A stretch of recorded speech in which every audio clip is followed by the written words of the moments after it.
Create and Botania might be the foil of each other, as Create is the Botania of tech mods, and Botania is the Create of magic mods, and so putting them together just makes sense. It's Crotania. I want to explore this Crotania idea, and see if we can create a magical, mythical empire, achieving the greatest tier of technology within both Create and Botania, that being, brass tier technology from the Create mod and a fully maxed out Terra Shatterer, and I've given myself 100 days to figure out if this is even possible. Genuinely, if you've played Create, if you've played Botania, you know that both of the mods actually kind of follow a very similar principle to each other, right? No GUIs, sort of in-world interaction, sitting kind of on top of the vanilla game. They're very, very similar in that regard, so I think they're going to go together really nice. So we got ourselves a slightly aesthetic little pack going. Look at that, we already got flowers and stuff. Ignore that I did that. We already got flowers and stuff. I mean, yeah. This is going to be fantastic, okay? Create, Botania, some of my favorite mods ever. If you've never played either of them, what are you doing, man? Seriously. Simply some of the most goated mods to ever grace this planet. Also, speaking of goated, can we talk about the spawn here? Oh my goodness. Oh my goodness. Jungle, a chicken, a forest. This is beautiful. This is a good omen. This is a fantastic omen. Of course, we got to do all the Minecraft stuff before we can actually get into both Create or Botania. Excuse me. So, if you don't mind, I'll be engaging in a little bit of mining and crafting, and along the way picking up just as many of the mystical flowers as I can find. Oh, wait. Okay, that's good. That's one of the earliest ones that we just need. Perfect. This is already going well. Yeah, this is so nice. I love the idea of living on an island. Oh, it's perfect. It's perfect. Probably gonna live near this sparse jungle, as there seems to be a really good cave system in there. Man, this is gonna be cute and cozy. But ignore what I'm gonna do to these horses. I do want a backpack. I should probably build a house, right? I should probably be a little builder boy. Am I crazy, or was there something floating? Oh, it's fire. Oh, right, the jungle's burning down. That'll work itself out. Okay, brief step back from the building. I made this frame. It's a frame, and whatever. But I think I see a block palette that uses smooth sandstone, and I kind of really like that idea. And I don't want to have to cook down a bunch of sandstone myself. So, brief interruption for building. Let's do some Create modding. Let's go get ourselves a smelter. It won't be hard. Oh my goodness, that was so silly. That was so silly. I suppose I was just unbelievably locked in there. Well, we can use some diorite and cobblestone to make andesite, which is obviously something we're gonna need. Probably more than 8 of it. And then with that, I just need to find ourselves a little bit more iron. Like that right there. Some andesite alloy, please. Why, thank you. Oh, casings. The most beautiful things. Need some shafts. Let's get a wheel of water. Of course, the big iron sink, the press, oh yes. And we need some iron plates for a fan. It really is the simple pleasures of the Create mod. Those first few bonks, man. In any case, we can get ourselves our encased fan. And let's set up a smelter. Whoop. And power it. And that... I did power it for the... And that concludes our little Create mod intermission. The super smelter is up and running. Huzzah! I mean, that's not half bad. It's even a little classy, I'd say. It's a little cute. I don't know. I mean, it took me forever, but I kind of like it. I kind of like it. Picasso. I don't know. I just freestyled. I was just feeling myself. There we go. But look at this. We got spruce wood floorings. Oh yeah, storage. It's beautiful. It's wonderful. I do need to set up like crafting stations and all that stuff, but the internals have never really been a forte of mine. All right, it's fine. We'll figure it out. Maybe just another lantern to get this part lit up, and we can call it done for now. Come back to it later. I've certainly already spent enough time on it. Alright, well, that means on the list of things that we need to be doing is game progression, both in Botania and in the Create mod. Yes. Some very good stuff coming up. Obviously, we want to get our hands on the illustrious, the beautiful Endo Flame. So let's just get freaking started, man. I think we can make A petal apothecary? No. Hold on. The pure daisy. How do I make you again? Yeah, okay. Petal apothecary. With a petal. Huh. You would think, right? With a petal. If you don't know, the petal apothecary is the great crafting station of Botania. I suppose for now we can just have it inside the house. But, you know, eventually it'll make its way somewhere else. And in order to make flowers, we need petals, water, and a seed to imbue them with. And for right now, we're just going to be making the pure daisy. Thankfully, we have plenty of, you know, petal, water, seed, all that stuff. But we're going to need some bone meal pretty soon to duplicate flowers. For now, though, we've got this guy. Very, very important, this guy. It's the beginning of the end. What we can do is surround this thing in cobblestone. No, not cobblestone. It has to be stone. I'm so silly. Please excuse me terribly. There we go. Now we get the wiggly particles. You need the wiggly particles. It's kind of the whole deal with this. Now, speaking of bone meal, I want to remember, is there any clever way, magically speaking, to make bone meal? I think actually there might be with calcite and the create mod. Yes, tough turns into calcite, and deep slate turns into tough, which obviously has a lot of different implications, but that will have to come later. That'll be a very interesting have to come later, but come later it will. For now, we're waiting for wiggly particles. There we go. Look at that. Living rock, baby. That's what the pure daisy does. It's a little, I don't know, converter, I guess, is what you would call it, right? It converts. It's a converter. It's a convertible. We can do a lot of good stuff with this living rock. Mainly, we can make ourselves the beginnings of, like, a mana pool. Aha, would you look at that? That's going to be very important. You need mana pools. This is where you store your mana. Oh, and I have some add-on mods installed, actually. I forget... There it is. The mana motor is something that we can make. We can turn mana into rotational power, so kind of a fun thing to experiment with, right. Probably still just gonna use a steam engine, but you know, nevertheless, we may as well get started on just the basics, right? If you don't know, the basics is creating a, you know, you get yourself your mana pool, you get yourself an endo flame, mana spreader, right? That's what we're doing all this for. Living with logs, of course. It's all in the game. It's all in the name of progress, right? The mana spreader, we need the logs, copper, and a petal. I haven't even apparently touched a piece of copper. I haven't even looked at a piece of copper. So let's go fix that. In order to get all the deep slate, I dug a little mining pit here, right into a beautiful deep slate cave as well. It was so perfectly laid out for me. Surely there's copper. Ah, yes. There we go. Now we've looked at copper. We can make ourselves a mana spreader, and we're also going to want ourselves a magical wand. I mean, it kind of makes sense, right? Like, seriously. No one's out here casting spells, doing magic without a magical wand. Let's see. I kind of want a pink wand. I mean, you know, channel colors, and who doesn't like pink? Pink is a great color. Wow. Yeah.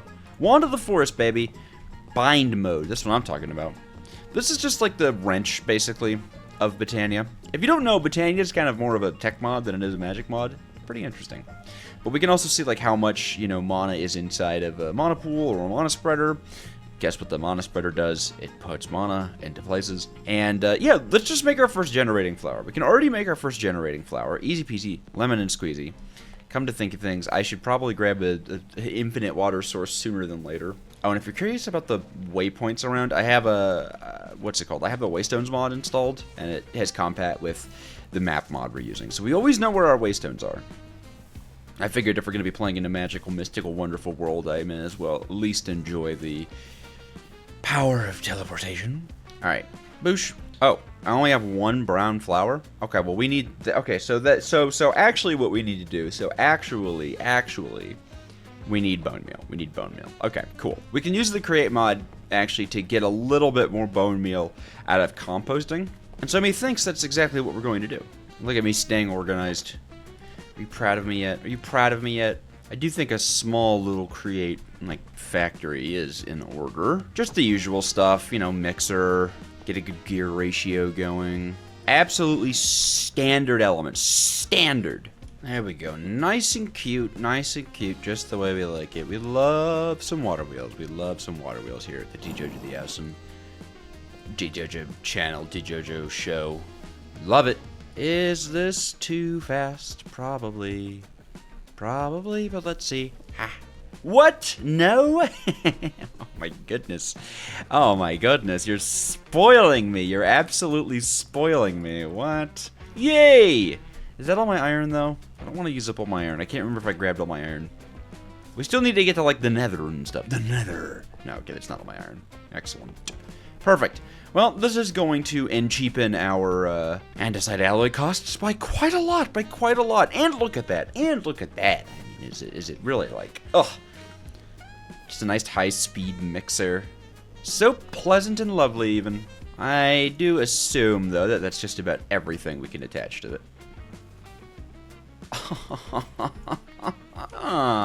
Is that so? How very interesting.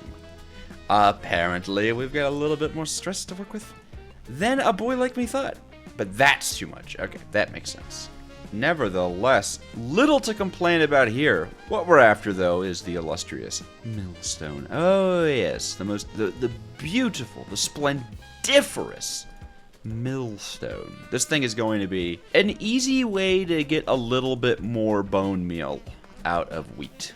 And am I crazy, or did I forget to install the create mod and shaders thing again? Did I do that? Whoa, not creative mode. Don't put me in creative mode. Yeah, it does seem like I forgot to install that. Okay, that's fine. We'll fix that in just a second.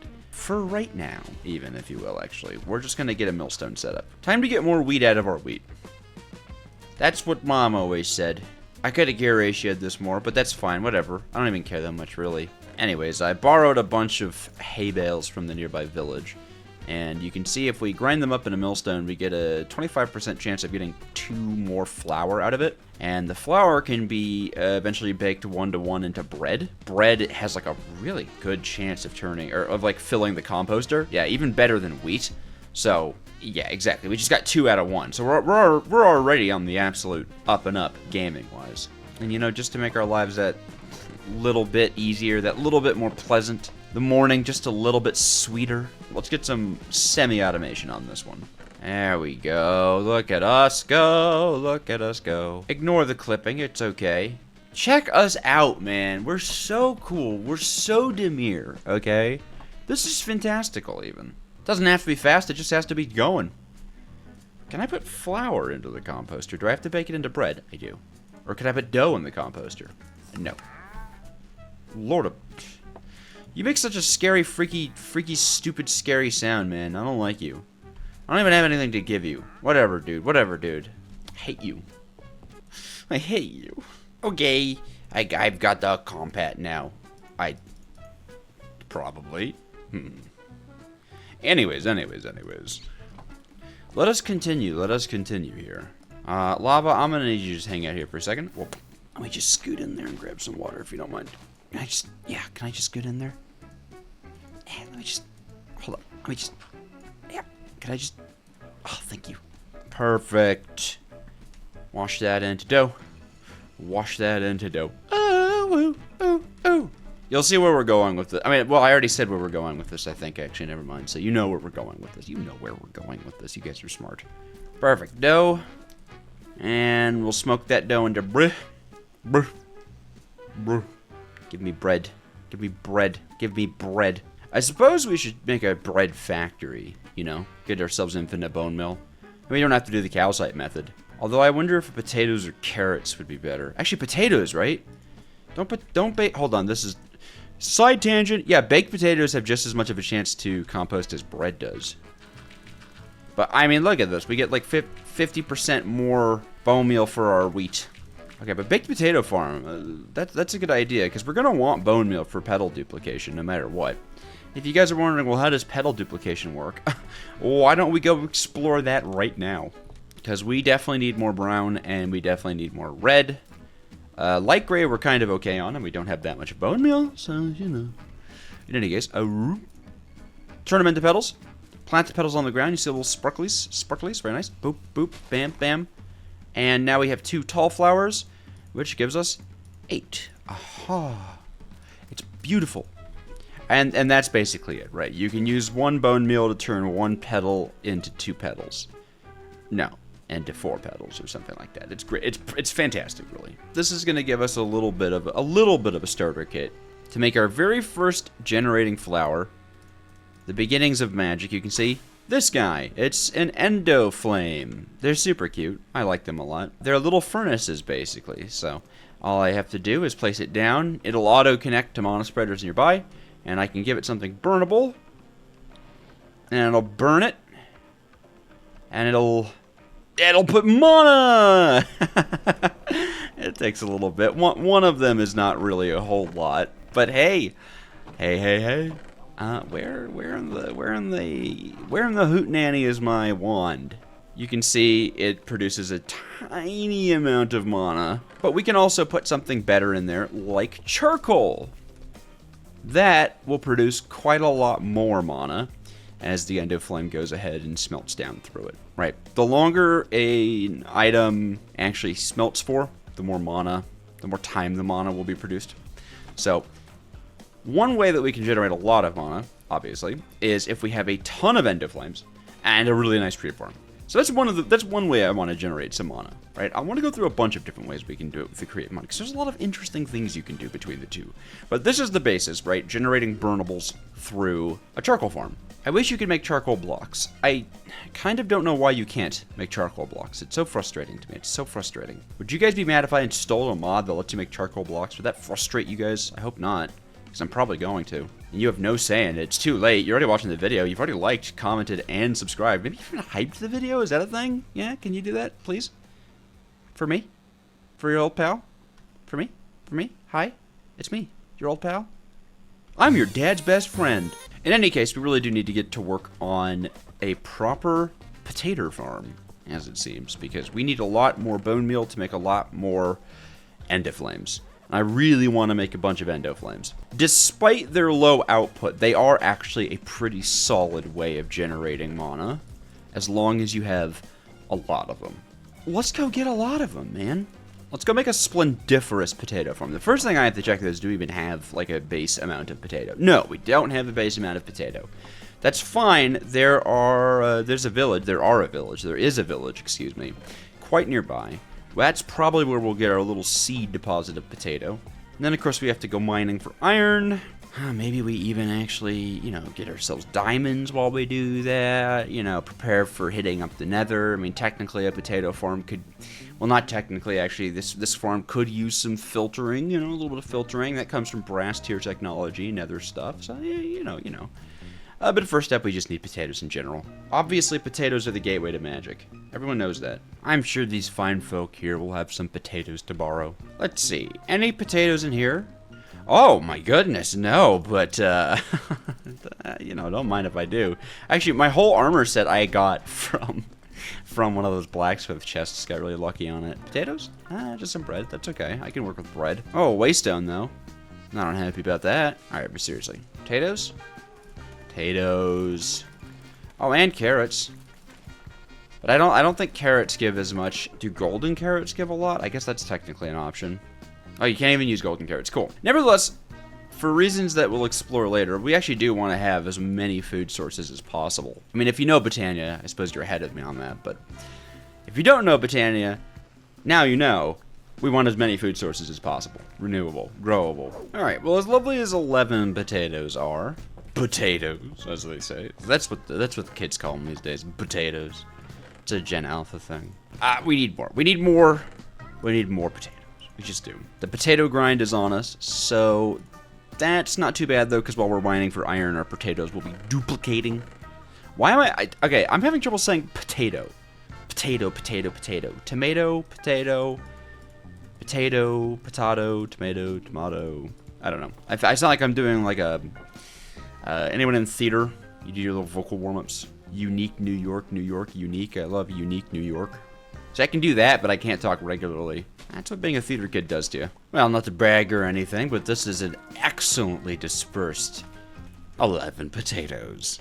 And I think planting them in rows, I know planting them in rows makes them more efficient, but we're just going to fill this whole plot eventually. And then we'll have an automatic farm going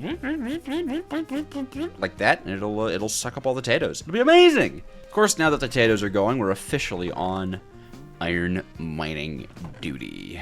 Just in case. Just in case we find some diamonds, or actually more accurately, some redstone.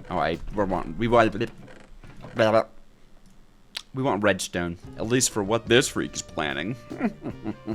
You guys will never guess what I'm planning. In any case, it's time for me to go deep down.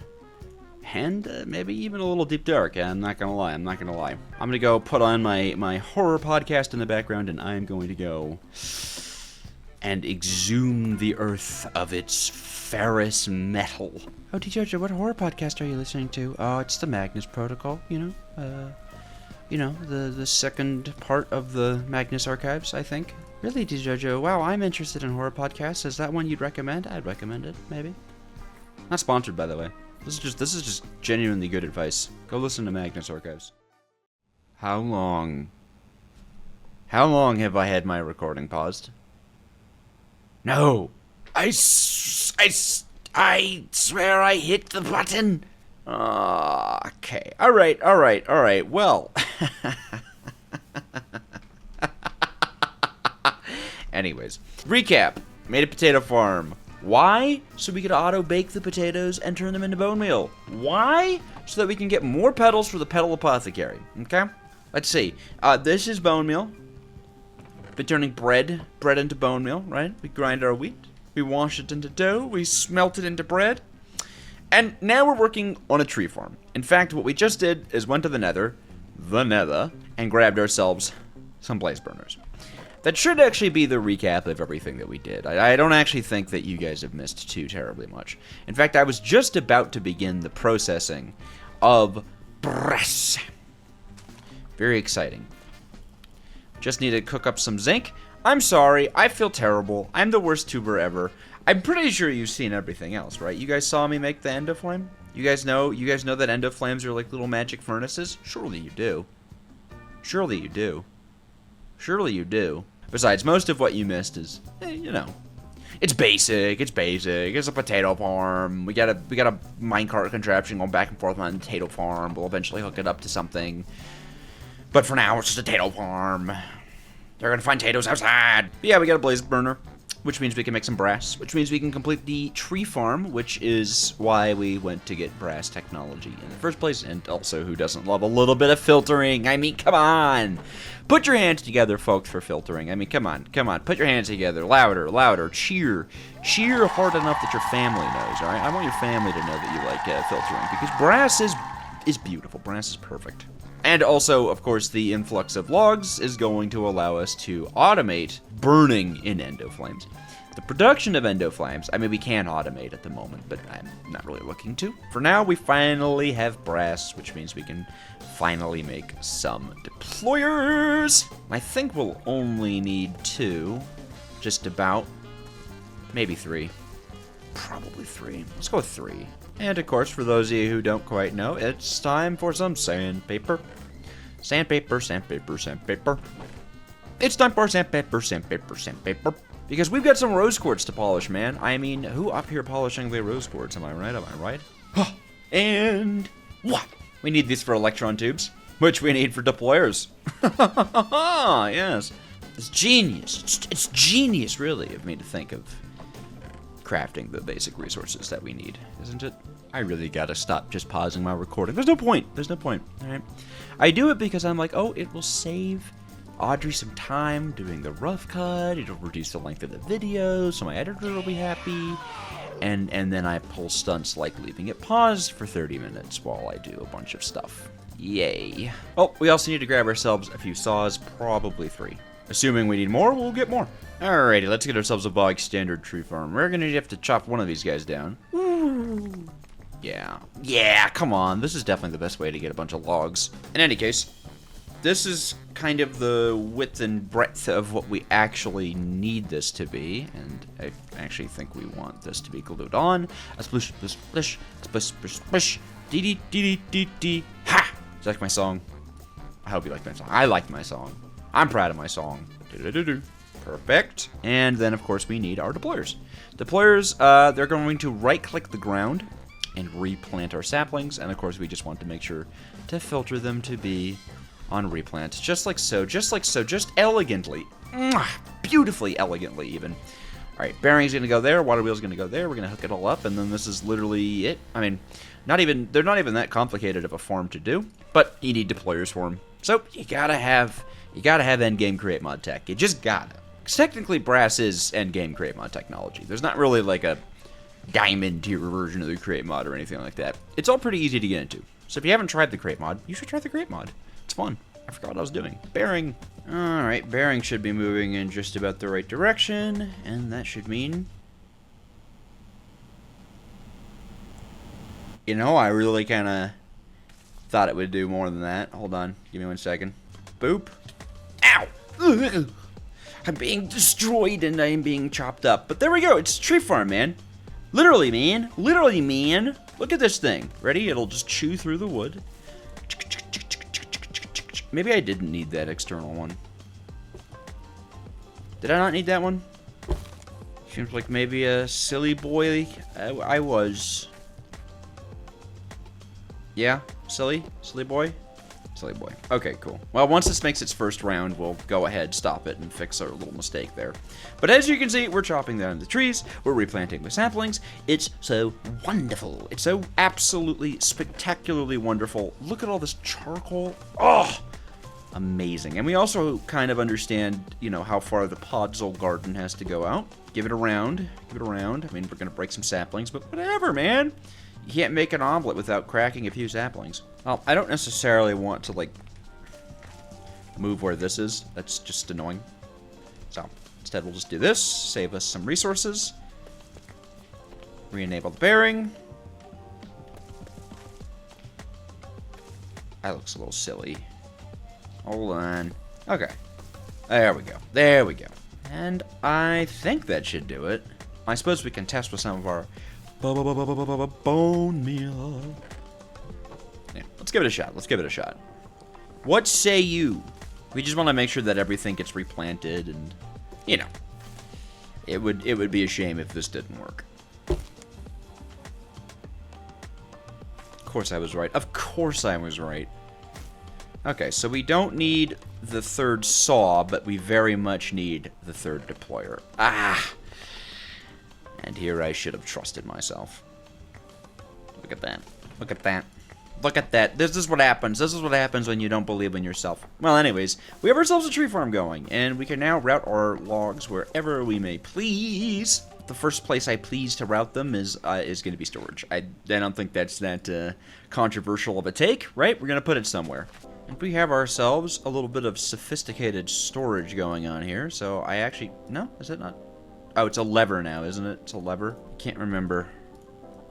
It changed the recipes on me. A lever! There we go. Sophisticated storage. Yes. Which is great.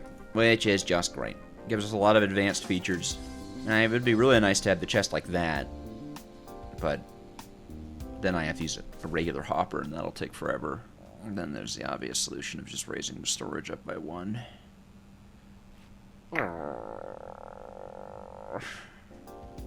Oh!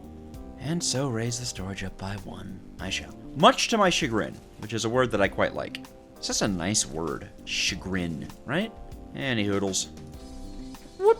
Now, when this guy comes back around, we will extractify. Yes! And of course, we can go ahead and start upgrading the oak chest. It'll have more space. We can give it stack upgrades, void upgrades, all the things that a boy like me might want. And, of course, have ourselves a merry little Christmas. And by that, I mean access to hundreds and hundreds and hundreds of smeltables, for which our Endo-Flame Empire may begin post-haste. So, first of all, that means, of course, we need to go ahead and duplicate. We gotta duplicate some petals. Endo-Flames aren't gonna be like our end-all, be-all of mana production, but honestly, they're pretty solid early game. You know, I guess I could technically make an automated way of duplicating it, right? Well, we'll call it semi-automatic. Well, no, it could be pretty automatic. Huh, that's kind of fun. Let's do it, let's do it, let's do it, let's do it. And the machine itself should be pretty simple. It's just figuring out, obviously, how to hook everything up to each other and make it run nice and quickly. For now, we'll have it over here. It kind of doesn't matter where it goes. We can always change it later. Well, okay, one back.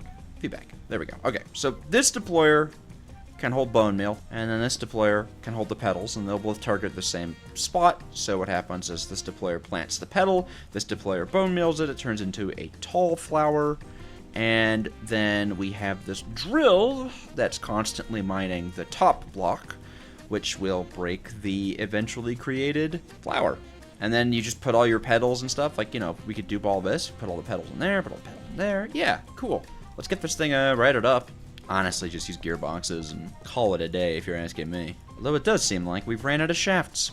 And andesite alloy. That's fine. That's why we have a mixer. And you know, while I'm out here, I should probably make some goggles and a wrench. Might be nice to know what I'm doing. You know, what's going on and stuff.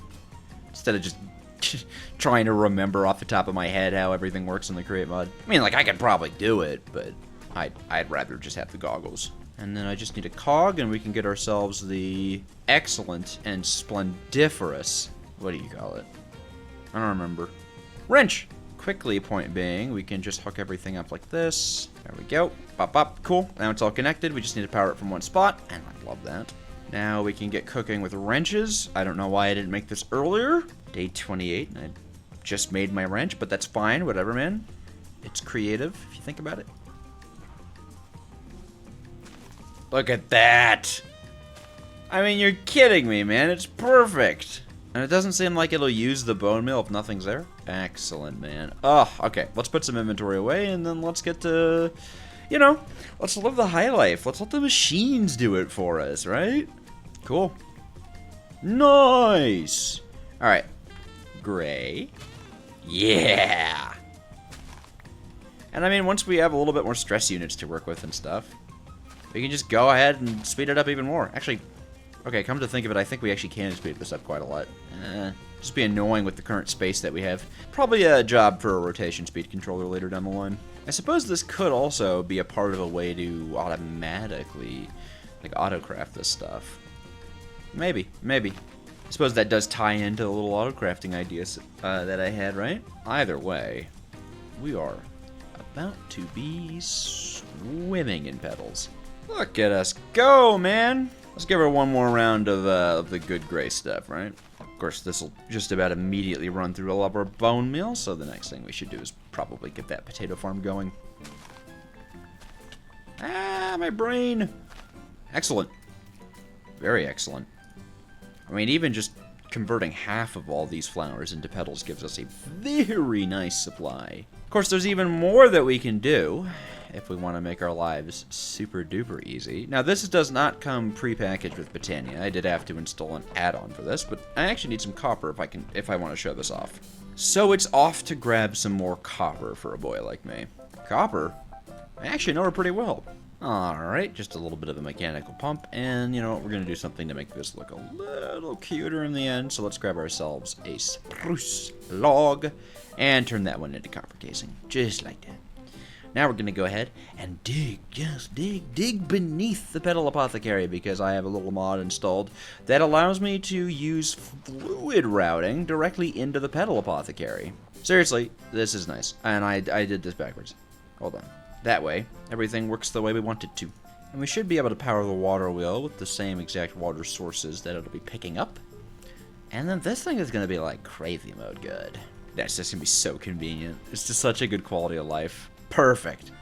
That should do it. Yeah, puddle collector. There we go. That's the achievement. That means we have began to suck up some infinite water.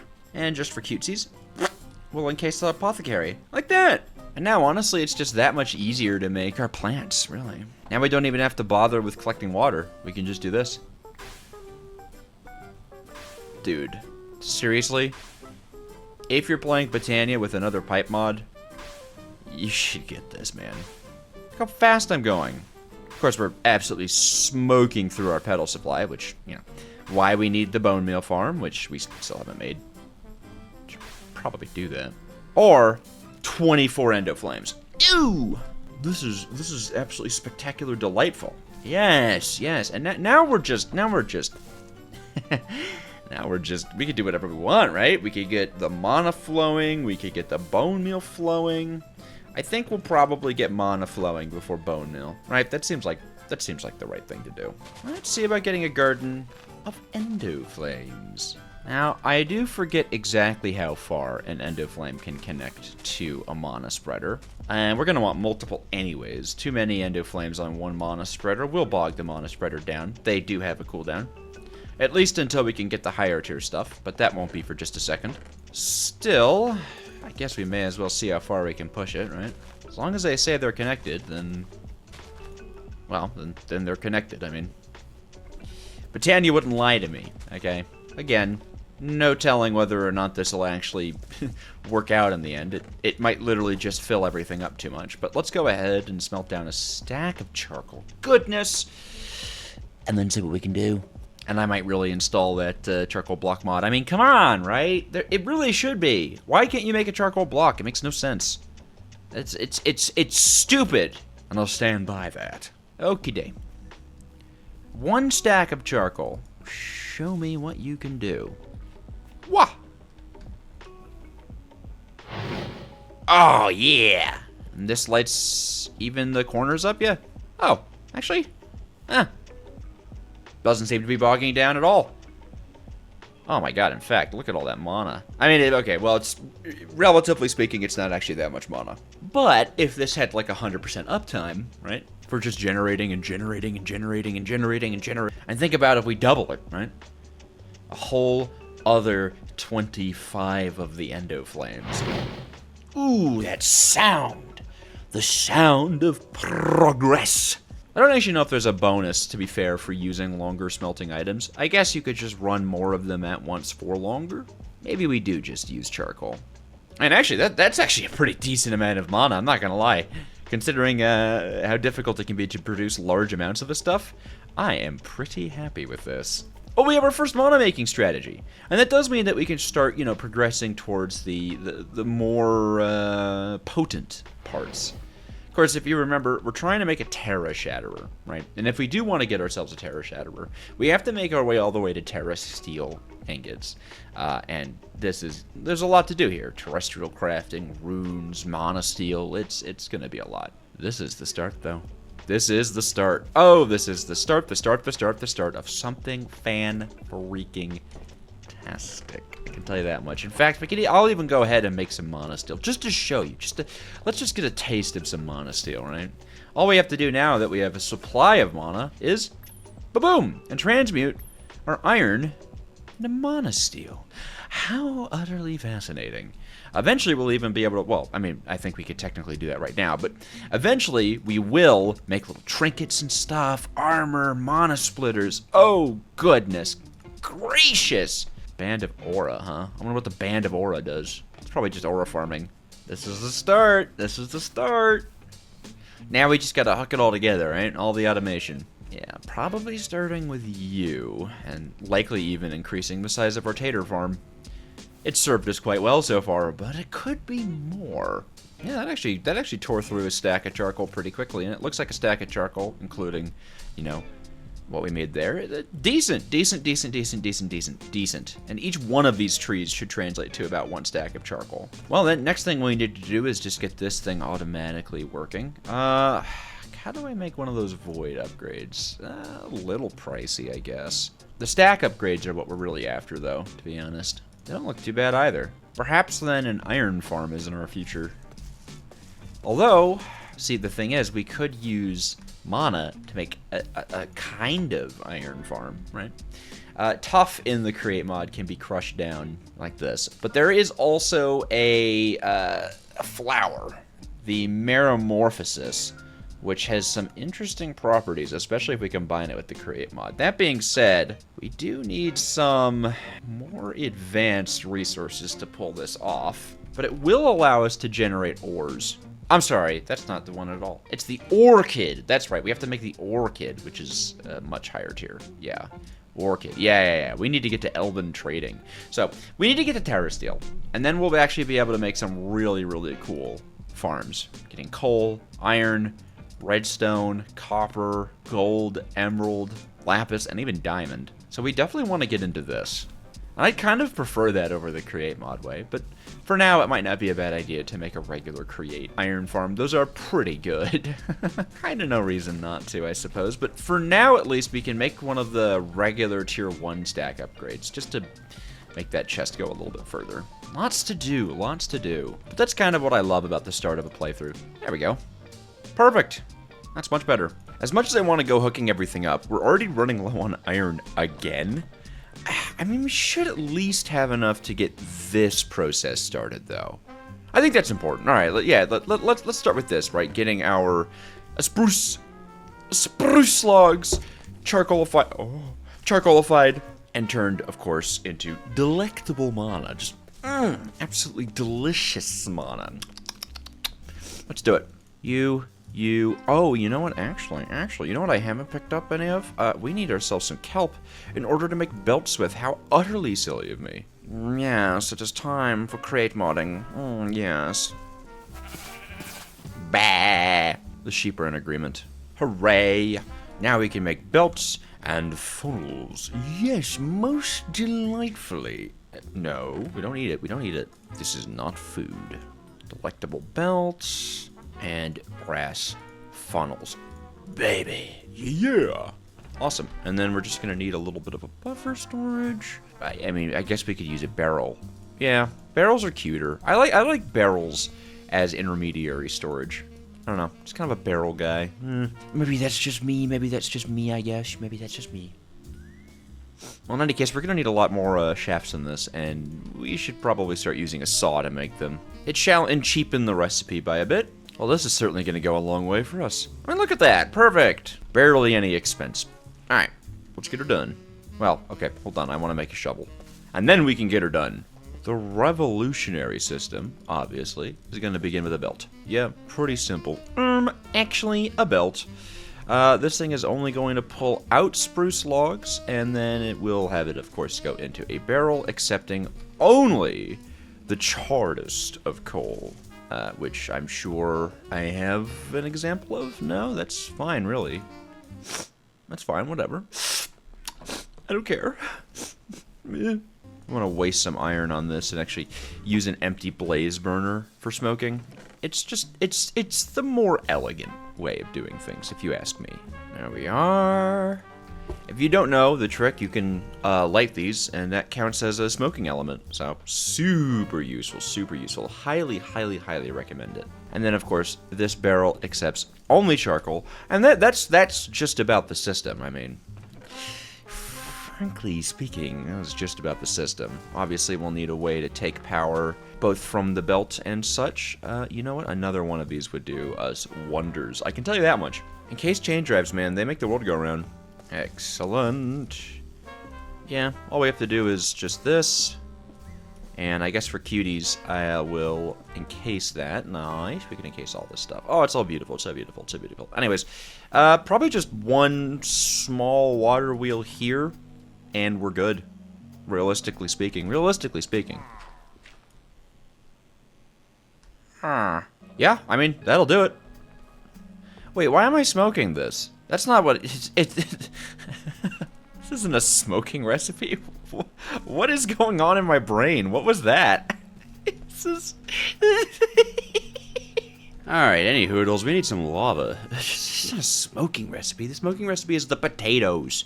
That's what I was thinking. I was in potato land. If I'm being honest, I kind of went to potato land right there. Ooh. Any easy lava? No. Okay, that's fine. I don't want to deal with the gas. I'm going back. I'm going back. I'm leaving.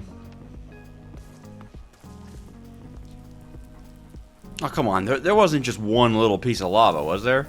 That's messed up, man. Don't play this game. Ah. They're not playing this game. I am the gamer now. Okay. Huzzah. There we are. Now we're making automatical charcoals. This is good, this is grand, and it's even exactly what we wanted. Let's go ahead and move our endoflame setup over here so that it can, of course, reap the delicious rewards. And for distribution, we're going to be using an andesite funnel. They have a really cool feature that maybe you don't know about, maybe you do know about. In any case, rather, you're about to find out. We're going to lose a little bit of mana, but I am literally not stressing about it. Quite literally am I not stressing. No, sir. No, sir. Alright, pretty simple. Do-do, do-do. This block stays open. That's where our charcoal is going to lie. Because andesite funnels will only drop one item at a time, and they won't drop an item out if there's already one in front of them. So this just automatically keeps everything, you know, topped up, stocked up, in all the little lovely ways that we love, really. I should have placed down the mana spreader first, huh? None of these are connected now. Well, that's okay. A little bit of manual love and never hurt nobody. Okay, now I think that's all of our endo flames hooked up. And this should be a pretty infinite supply of mana. I mean, it's not the fastest. And of course, we could get a lot more mana out of it by adding more endo flames. Honestly, one question I have is whether or not we can add like a layer above. I'm not sure though. Nevertheless, our mana spreader doesn't seem to be struggling. And so far, it seems as though... are all the endo flames actually able to pick up charcoal? I'm not sure, because there is the possibility that if it's not dropping enough at once, some of the endo flames aren't actually able to pick up any, as the others burn through it fast enough. Okay, let's try dropping... well, not that much, but let's try dropping 4 at a time. I want to make sure that everybody is getting mana. There we go. Okay, that looks like it's starting to... well, alright. No andesite funnels here, too many endo flames, but the same principle applies. This thing will not drop any more items on the ground if it doesn't have room to. And this will run forever. This is just going to go and go and go, which is excellent and even really exciting. That is not half bad, is it? Absolutely excellent. Okay, very cool. This is going to let us get into the much more eclectic forms of crafting and such, and obviously we could always make more endo flames, especially once we have better mana spreaders. But this is number one. This is method number 1 of mana generation. I do eventually want to upgrade to a Gormarilla system. I think that would be really cool. But for now, this is going to tie us over for a while. And of course, speaking of Gormarillas, that of course involves the, you know, making of flowers, which means petals, which means we should probably start working on our potato system. That's pretty good, but I think I made up my mind here about extending this plot. Potatoes Part 2. Excellent.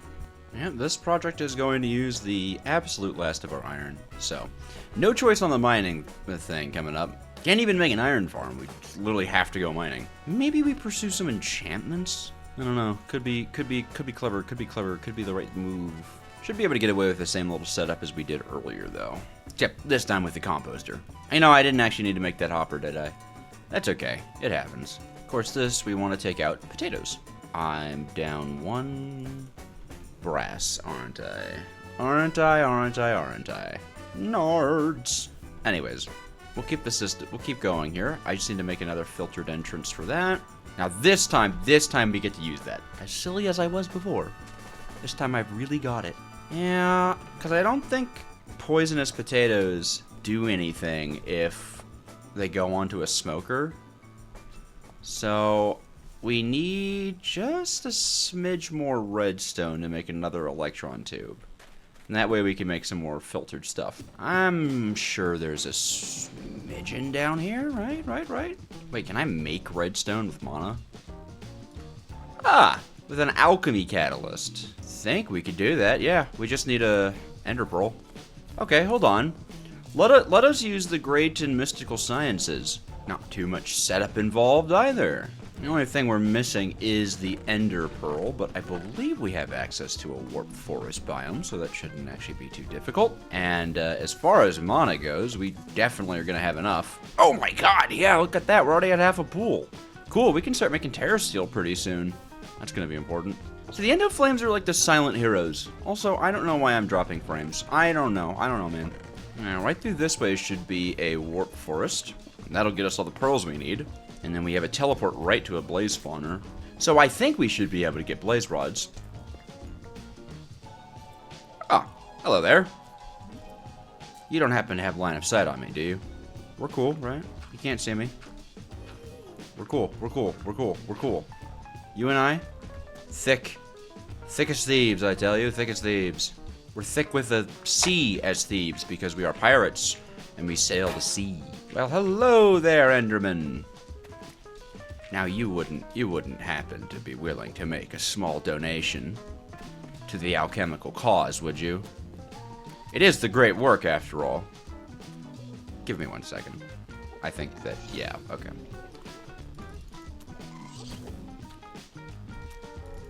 Ha! Yeah! Rah! Now I shall chop you to death! No donation, huh? Shame. I want to grab a bunch of these. I do think mana pearls are used in quite a lot, including the runic altar, which actually is probably like the next thing that we need. 3 pearls. We might have to come back, but I don't mind that as a start. I love Presence's footsteps. It makes Nylium so squishy. The absolute squishiest. That's the sound of it, man. Alright, well this is excellent, man. Yeah! Alright, 1 for the catalyst and 1 for the runic altar, and then we'll keep that on hand just for the road. And that didn't even take that much, which is great. We should cook up some more living rock. I think this uses a little bit of that. I mean, we still have 11, but not really keen on running out of living rock, you know? You don't want to know what the elves will do to me. Alright, well, next up, of course, is 2 blaze rods.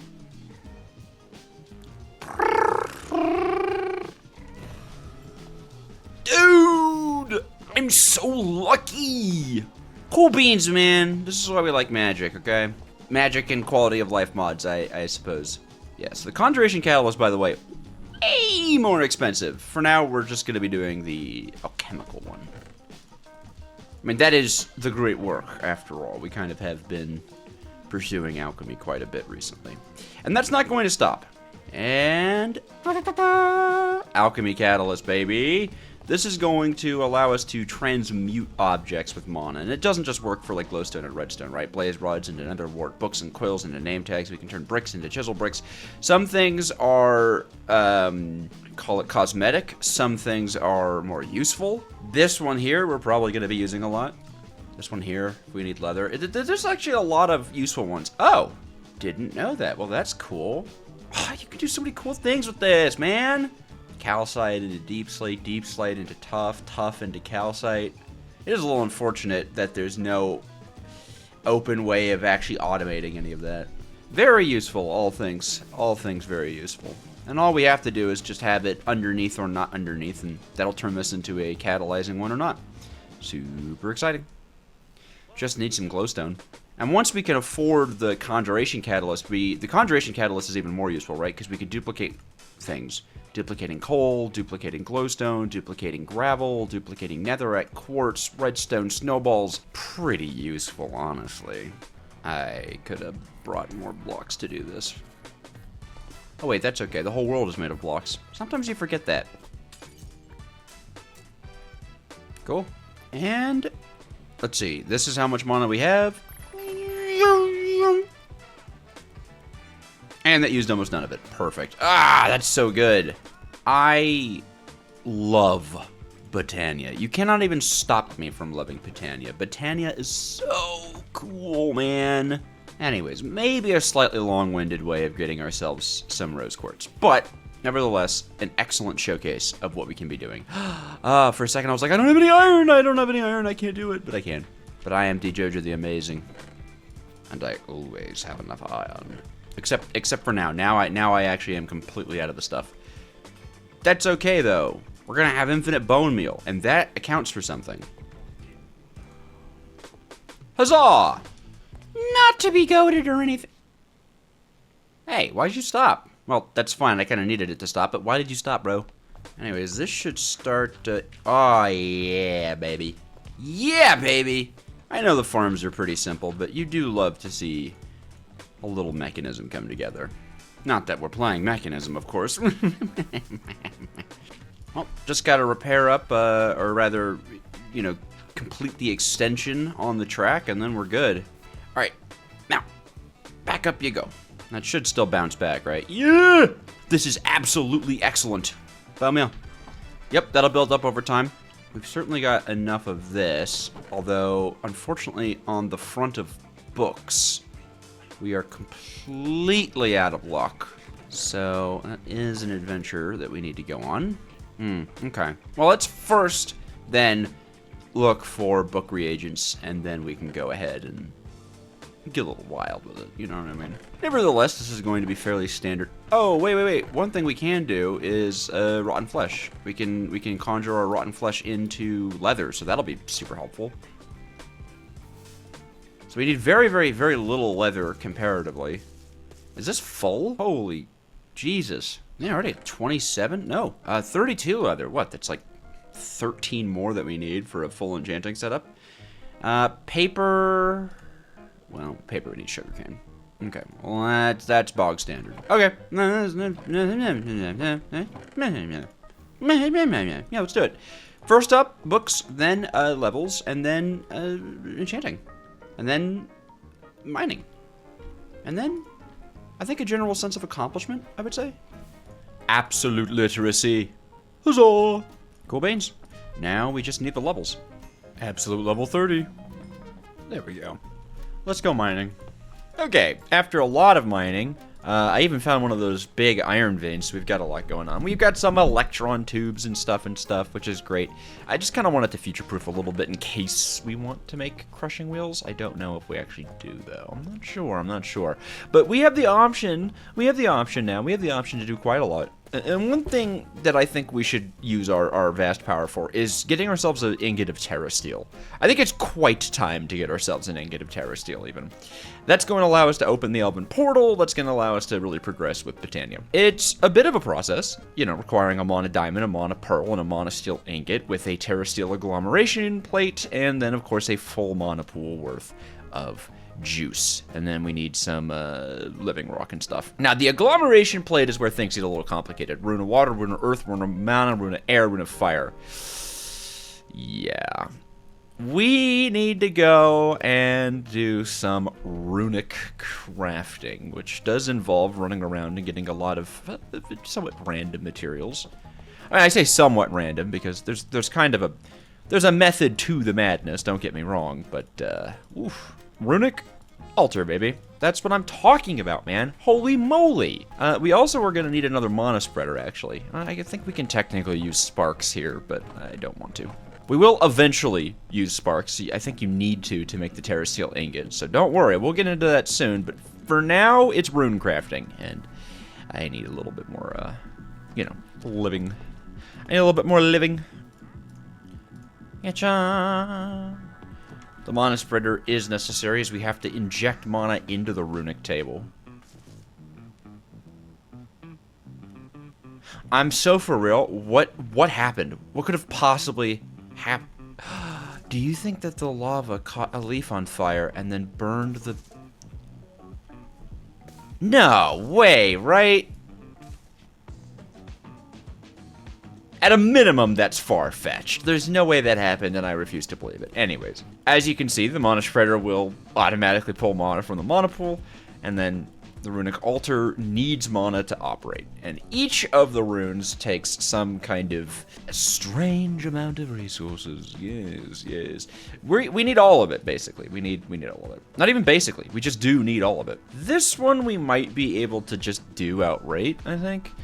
But the truth is, we have a lot of different resources to gather. Mana Steel, Mana Dust, Mana Pearls. The Rune of Mana is easy. You just need a, Ender Pearl, which we have. We can show that one off then. Let's show that one off, because excuse me, it's about to be a very strange and one might say lengthy resource gathering session. What was mana then? It was 5 Mana Steel and 1 of you. And just like the crafting of flowers, we put it on there. And then, of course, the mana is injected from the mana pool.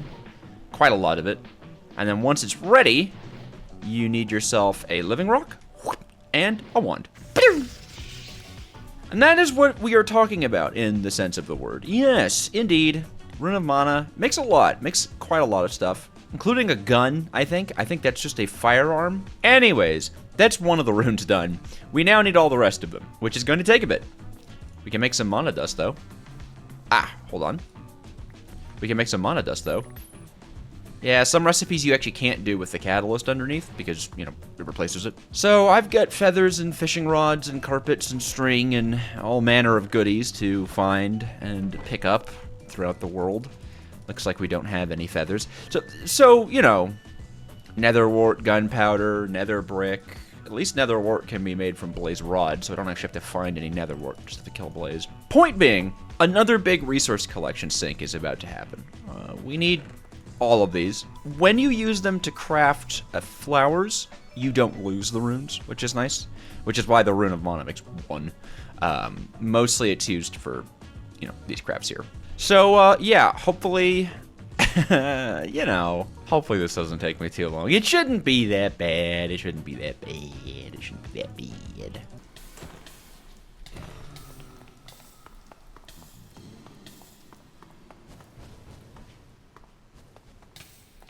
Ah!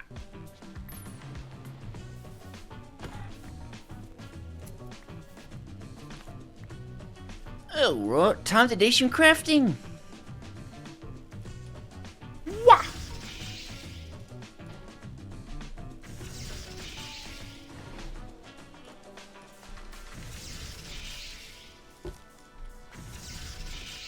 Runes! We've got them! Alright, just gotta grab my rune of mana, and we actually have ourselves a Terra Steel agglomeration plate. This is why we do all this prep work, man. This is why we do the prep work, okay? The prep work is good stuff. Alright, this is good stuff. So, Terra Steel agglomeration plate, living rock, and we do need, what is it, 4 blocks of the good lapis. We gotta make 2 sparks. So that's petals, gold, and blaze powder. Sparks are a little, I don't know what to call them, conduits, I guess, between mana. You can use them to move mana without a mana spreader, but not to and from. I don't know. There's rules to it, right? There's rules to it. Am I a great wizard of the botanical sense? No, not quite, not quite.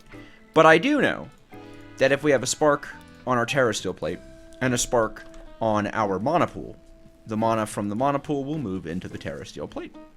And then we'll be able to make Terra Steel with it. And that's kind of what we're after, right? So, realistically, it's just a good idea in general. Get ourselves our little Terra Steel altar, which is 5 living rock like so, and then lapis like that, and then there we go. And then we can take you, and you, and we can make sure, no. Sorry. Make sure, yeah, okay, cool. When you right-click it, it's like, that means that they're linked up. I believe the last thing that we need for Terra Steel is Mana Steel, Mana Diamond, and a Mana Pearl, which I actually do think I'm short the Mana Pearl.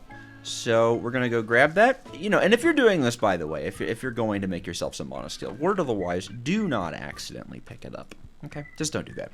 If you pick up the item, because these items are just going to be sitting on the ground, it totally burns all the mana that went into it. Completely wastes it. So be semi-careful. There we are. Okay, let that thing fill up. There we go. And now we very, very carefully start the process. And look at it go, man. Look at it go. This thing is going to be very quickly drained of all of its mana. All that mana we've been building up. Zoom, gone. Oh, yeah. Look at that little dance of lights and stuff. This is great. This is great. It's our first Terra Steel ingot. Super exciting. We're going to need to make a bunch of these in order to get the Terra Shatterer, of course, and then the mana. Oh, it takes half a mana pool. But hey! Terra Steel ingot! And that puts us a little bit closer to a Terra Shatterer. I'm sorry, we need 4 of them for a Terra Shatterer. No point in making the Terra Shatterer just right now, as we probably want to be able to get Elementium. And so, the first thing we're going to do with the Terra Steel is actually crack it into nuggets, as we need some Elven Gateway cores and pylons. Pylons. In fact, I think it's actually time we make ourselves a Lexica Botania, as that's the little guidebook, and the Elven Portal build is very specific. It's a very particular set of instructions, and I don't remember them. So far, I've been flying off my memory of Botania, which I'd say has been pretty good, but going forward, it's time to crack a Lexica Botania open, which I think is just a mystical petal in a book. No? Ah, it's a sapling. Sapling. Like so. Of course, we have a bunch of it unlocked now because of all the achievements we have, but what we're looking for is Alphamancy, the portal to Alfheim. There's quite a lot of amazing lore, but for now, what we are trying to do, yes, we need Natura pylons, Terra Steel, or rather the Elven Gateway cores, and in order to craft this thing. 2 Natura pylons, 1 core, so 1 full ingot, which means Eyes of Ender, and yeah, we've got our work cut out for us. So, as is, it's back to grabbing some Eyes of Ender, and I believe for the core, what is it? Anything else we need? Just living wood. So, we'll get more of that cooking up, and unfortunately, we are also out of diamond, so need to go grab some more of that. And thusly, we're back to resource gathering, really.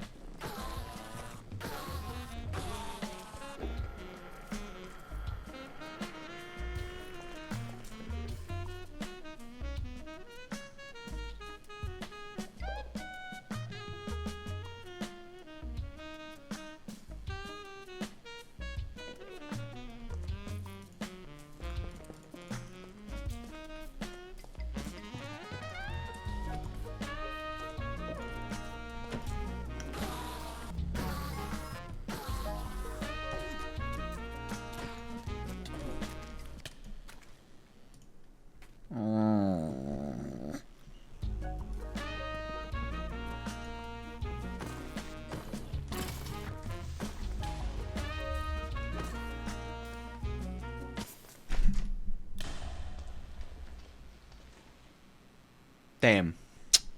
That's crazy.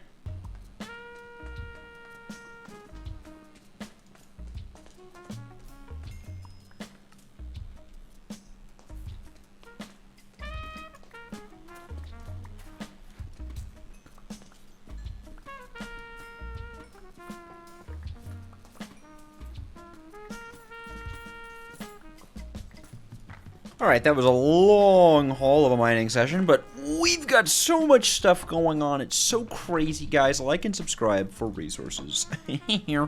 Let's go ahead and make our Eyes of Ender and begin the creation of the monopylons. We need 2 of them, I believe. Well, Natura pylons. But they start as monopylons. All good things start as a monopylon in my estimation. And we sure do have the mana to support it. Yep. And let's go. I forgot to grab our Terra Steel. That means we can already make our Natura pylons, and then of course we need the core. Easy peasy. I would even say lemon squeezy. We are going to need now more mana pools. You need 2 of them for this machine, and I think probably more living wood logs in order to craft the other, how you say, components, I think? I should probably make another pure daisy, or this is going to take a really long time, I think. Let's use the pedalinator. Oh, right, wait, it's... Hold on. I think I see. Okay, there we go. Grow my flowers! Oh, I seem to immediately run out of bone meal then. That's why you have the bone meal farm. I'm sure it's produced a decent amount at least, right? Not bad, man! Now we can make another pure daisy. I think 2 should be enough, really.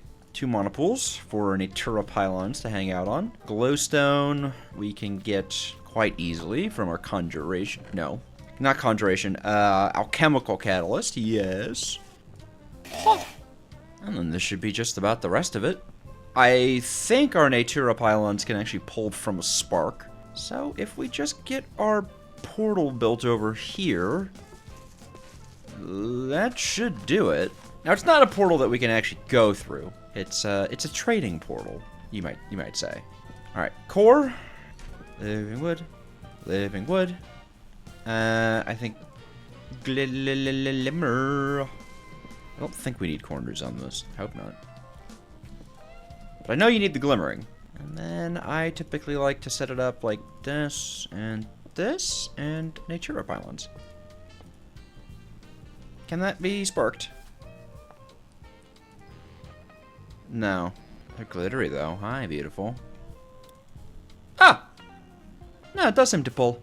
Oh, nope. It crapped out.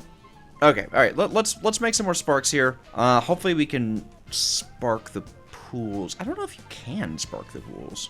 feel like you should be able to. This is exciting, though. The portal to Alfheim is a huge step in progression. Entirely necessary as well. Can we spark this? Oh, yeah. Cool. That should connect then. Cool. Now, there it is. No, what? I thought that would... Okay, well, next idea.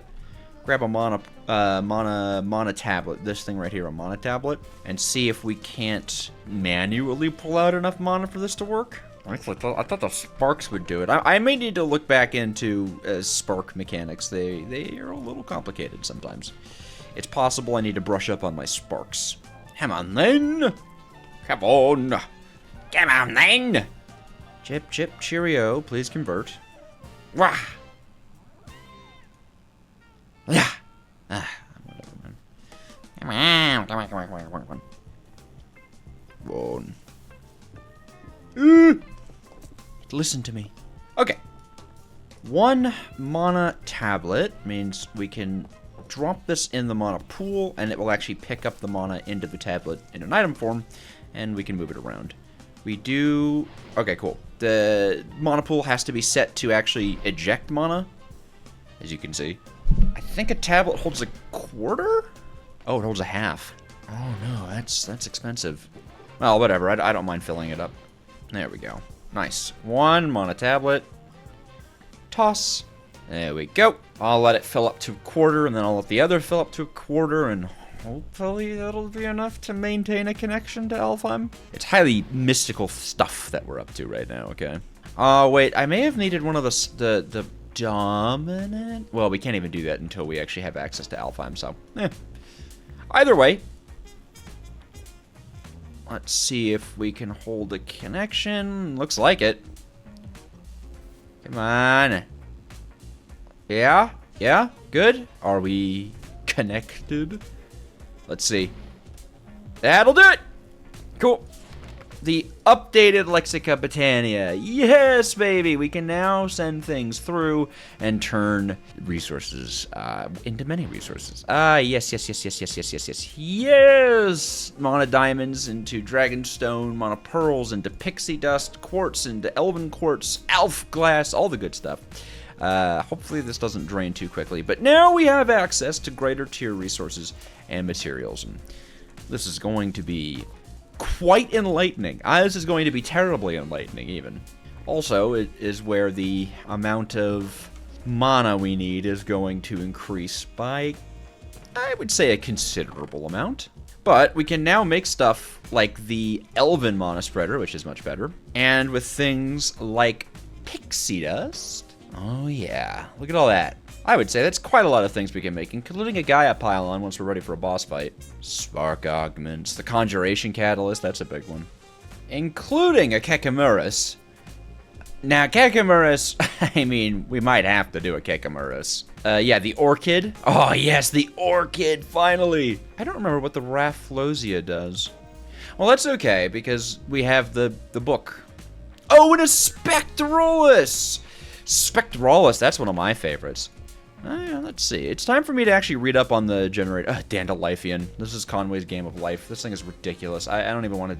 I set it up once. I've done it once, okay? I'm never doing it again. The Specularis is cool. It wants wool. The Kekamurus eats cake. It just straight up eats cake. Really powerful, if you ask me. The Rafflesia eats flowers. Yes. Mystical flowers, at least. This might be a really fun one to set up as well. Shock Me Not, I'm not touching. Entropinium we might do. That's TNT explosions. Gormarillis is a really fun one. Turns food into mana. But you do need to, well, you need to feed it a variety of foods. There are also some trinkets that we should begin to think about. Actually, there's quite a lot we should think about. Yes, the Nimbus Amulet. Oh, yes. Oh, Planestrider Sash. Now, that's a good one.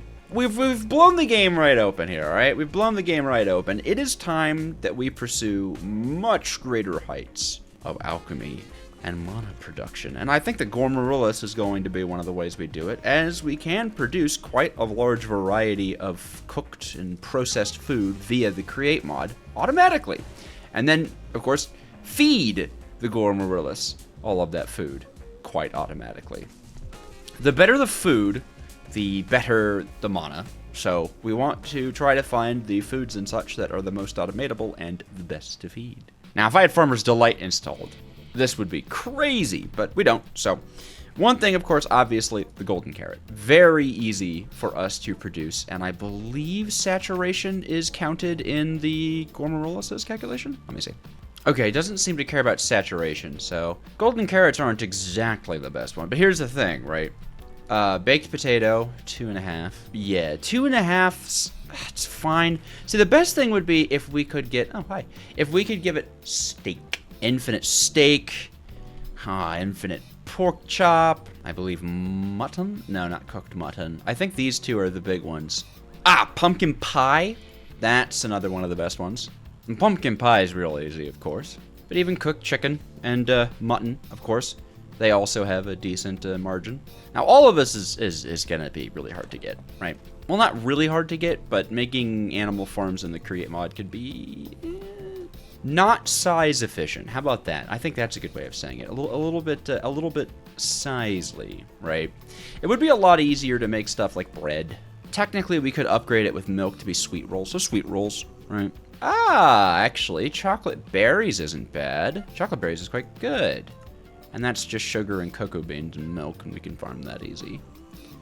And then isn't there a honeyed apple or whatnot? The honeyed apple, that's also quite good. Okay. Try to reduce the amount of meat we have to endure. I suppose a honey bottle would count as well for a 3. Nevertheless, we've got some Gormarillising to do. We've got some really intense Gormarillising to do. That, or we could just go straight to the... You know, I think I want to go for the Kakamuras. The cake is just such an iconic Create recipe. It's just an iconic thing to do in the Create mod. So I think we're going to go with cake. Kakamuras, baby. Which turns into a Rune of Winter, which... Yeah, okay. The cakes are also, they're not a lie, okay? The cakes are, the cakes are radically important. Oh, well, let's get that Sojourner sash, actually. Hold on. Not too bad. We can actually just craft that right now. We'll have to make our runes later, but, you know. We are going to be sojourning. Sojourning so much. Huzzah. Now, slotting that into the belt... Yeah, we're going to take the skull off. I mean, it gives us fire resistance, but who cares? Truly, that is not nearly as good as what we've got going on for ourselves now. In any case, once we get some mana in our hands, we will going to have a magnificent power. There we go. As you can see, we actually get a little mana bar. And I believe, yes, we're much faster and we can step up. And look at that jump height. Oh my goodness. This is just part of the power. This is just part of the power of the Botania trinkets. Yes. In any case, let us cake, cow for milk, wheat, sugarcane, and chicken. I suppose we can try to start with the chickens. I have 4 eggs. We might get lucky off of that. Don't get me wrong, it's terrifically unlikely, but you know, we should figure out then where we would like to do this farm. Obviously, we're going to be using this recipe. Far more efficient on the wheat. May as well keep it nearby, right? This is where all the mana is. I suppose we could go try to level this out. Or... this doesn't need to be our central mana pool. So yeah, right here actually is a good idea. Alright, I'm gonna level this. Oh, I can't believe I waited this long to get the Sojourner sash. Yeah, there really is something lovely about clearing a hill in Minecraft. There we go. Tons and tons of room, tons and tons of room. Thinking about how we want things to be. Okay, cool. Little mock-up of our, well, I guess not a mock-up, but I'm kind of staking my claim that this is where the chickens are going. Maybe we get lucky.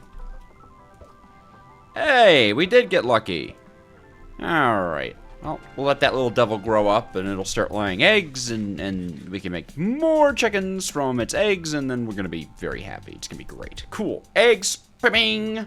That's the sound of success. Chicken-based success. Yes, very good, very good. We also now need an automated system for collecting milk from a cow, which actually is going to look very similar.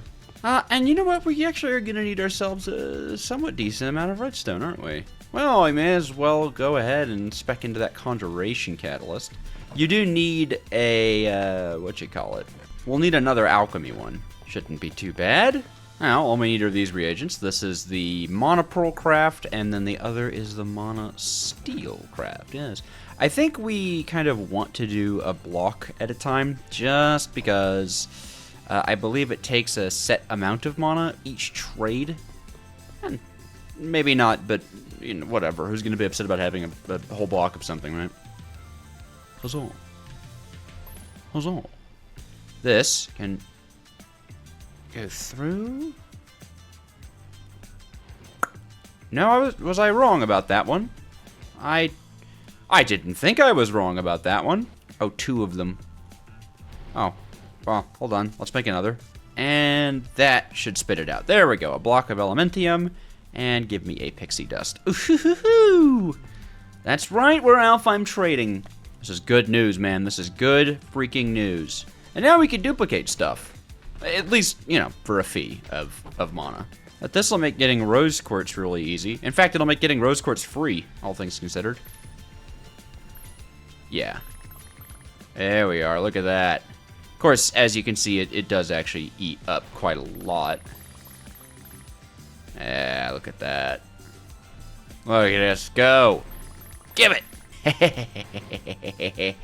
Excellent, man, excellent. Of course, we're going to need some mechanical crafters here. I think 3 sets of them should be fine. Actually, that'll be more than enough. Cool.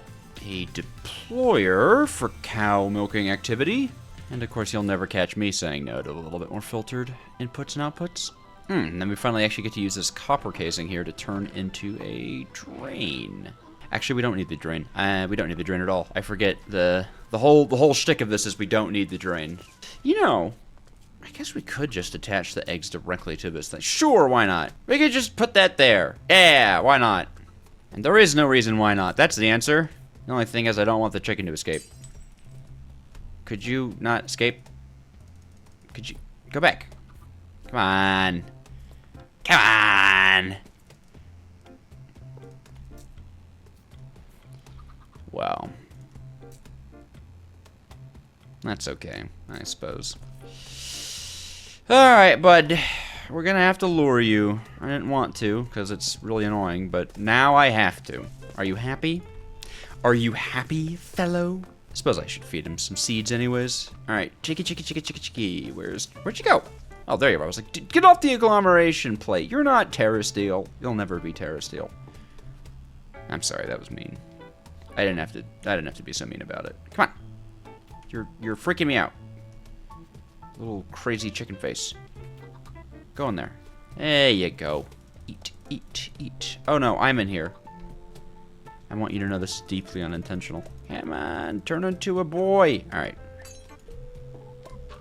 Oh wait, I can jump to... I didn't even have to do any of that. I didn't even have to do any of what I just did, and yet I did it. Okay, that's dedication. Alright, now lay an egg, fool. Now you are big chicken. Anyways, this is absolutely delightful. I suppose what we'll need... because obviously we'll want a deployer to actually place the cakes down. That's kind of a part of it. But the craft will output the empty bucket as well. So we need a spot for both the bucket and the cake to go. And if you think I'm about to start using barrels... yeah, you'd be right. Work a little bit backwards here, right? Okay, bam. Cake and bucket come out into here, right? And then we just need some way to pull the bucket back into the cow milker. I suppose we could elevate to using mechanical arms.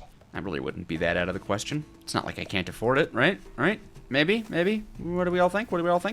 Or. Hold on, let's think about this, right? Obviously, it'd be preferable for the Kekamaris to actually probably be... hold on, let's send this to the other side. And then we need some way to transfer, you know, into the deployer, right? And we can do that with a simple belt. And honestly, that should be fine, right? We just filter this to cakes. And now the deployer can have cakes. Ooh, wait, I might be cooking a little bit here. I might be cooking a little bit, having ideas. A thought in my head, even. What? Hey, you guys didn't know I could do that, I bet. But I can. All right, cooking. I love janky item routing, if you're not aware. All right, so that will go there. Deployer, I suppose, could face really any direction. May as well have it face this way, right? It'll get the bucket. It shall milk the cow. Input there, and I'm thinking weighted ejector. Yeah, let's get it. Weighted ejector. Let's do it. That's what I'm thinking. I love the weighted ejector, man. Way more fun than actually good item routing is the weighted ejector. I highly recommend it. Always have. Always will. Ha. Wow. That should be fine, to be honest with y'all. Cool. And then we just have an output here filtered to milk buckets once we have a milk bucket to filter it with. And then, of course, we just need to sit a cow in this spot to become the milk cow. I mean, I guess most cows are, well, not every cow is a milk cow, unless you're one of those people who's like, well, technically they're bulls and cows and they're different things. Shut up! They're all cows! Everyone knows it. There we go. For a wee bit of filtering. Yes. Burp. Nice. What was that?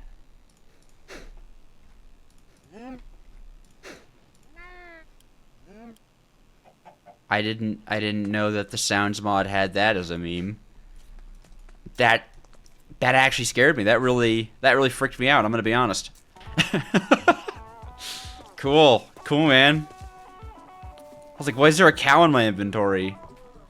I guess the mod that makes it so that every time I like move something around in my inventory, you can hear it. Milk is cow.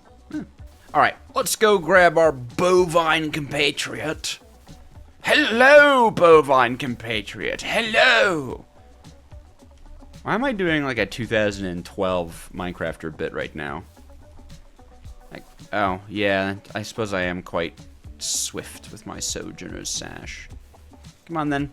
You're technically not being imprisoned because you committed any crimes, but you are being imprisoned. And that's okay. You get a 401k. Wow, you've only got 1 hit point, dude. Maybe you're gonna be safer with me, right? Let's get you in there. It's a little bit of a finesse.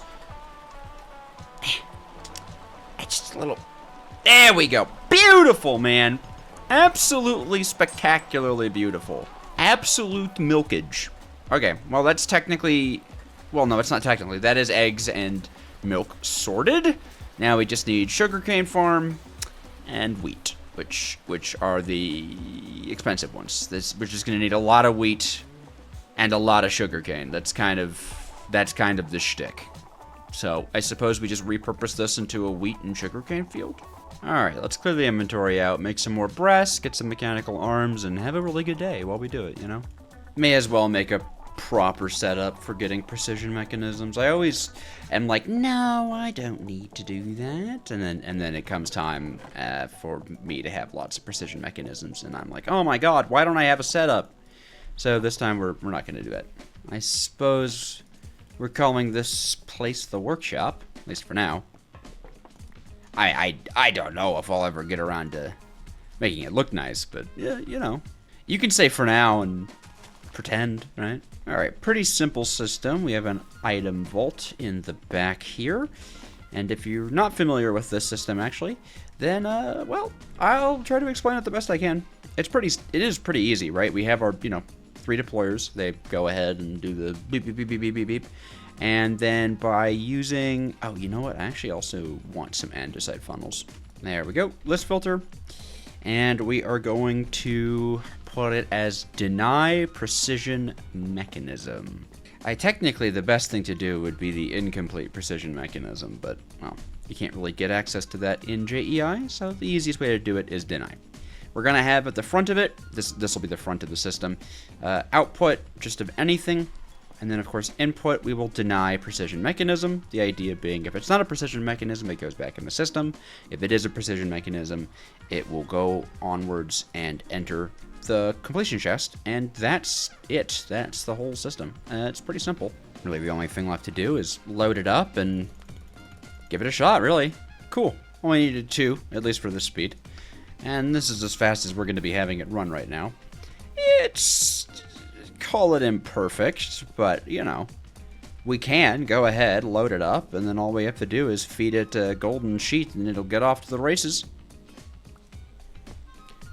Whoop. There we go. That should loop itself until we either get trash or a precision mechanism. And precision mechanism, perfect. I'm glad that happened. In so many videos, I keep failing the very first precision mechanism I try to make. It's so frustrating. Anyways, we're gonna run a rotation speed controller from that. So, gonna send it for another one. Nice. Well then, mechanical arm. Yeah, pretty easy. So that's probably just going to handle pretty much all of the resource routing, I would say. They're kind of just the best option. Maybe not the most efficient in some cases, right? But for the purposes of a Kekamurus, should be fine. Boom! And then, yeah, let's get a rotation speed controller. Should probably begin centralizing power at some point soon. I wonder if this guy's laid an egg yet. Huh. 2 of them. Oh, and the first one's a winner. Second? Ah, not a winner. Almost was hoping, well, not almost, I was hoping for the, what is that, the 4 chicken event. Anyways, now that we're using a mechanical arm, we kind of have things to refactor here. For one, we don't need the bucket delivery system anymore. This can now just pop out onto a depot and be entered in like so. And actually, we need some more breasts. Oh, another egg. Is it a winner? Nope. But these guys can breed. Okay. Looks like we need some more funnels.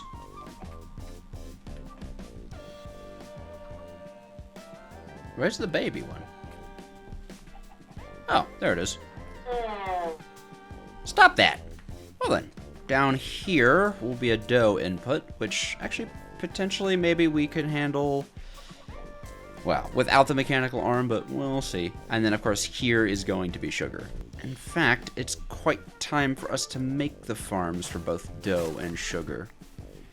And, you know, if it comes to it, and we want to use Gormarillus, we'll be able to eventually root all this stuff around. Like, even the chicken eggs can be changed around where they go and such. Well, let's see what we're working with, at least in the terms of sugarcane. Probably steal this here millstone. I don't think we really need it anymore. Alright. Time to put the head to the grindstone. The proverbial grindstone, not the one that we're going to be using to mill the sugar. Alright, once we get this powered, this is our sugarcane farm. Just need a little bit more in the back here. Yeah, easy peasy. Lemon squeezy. Now this isn't bad at all. And we've already got sugar. Woo! Now we can filter that to sugar, and the last little bit we now need, well, the illustrious dough. And there we go. Wheat farm. Hurrah! Now we just gotta turn it into dough. There. That's flour. Dough! Ray! Nah, dough. Just dough. Not Ray. No mi fa sol la ti do. Officially speaking, we've got every item we need. Huzzah. Huzzah.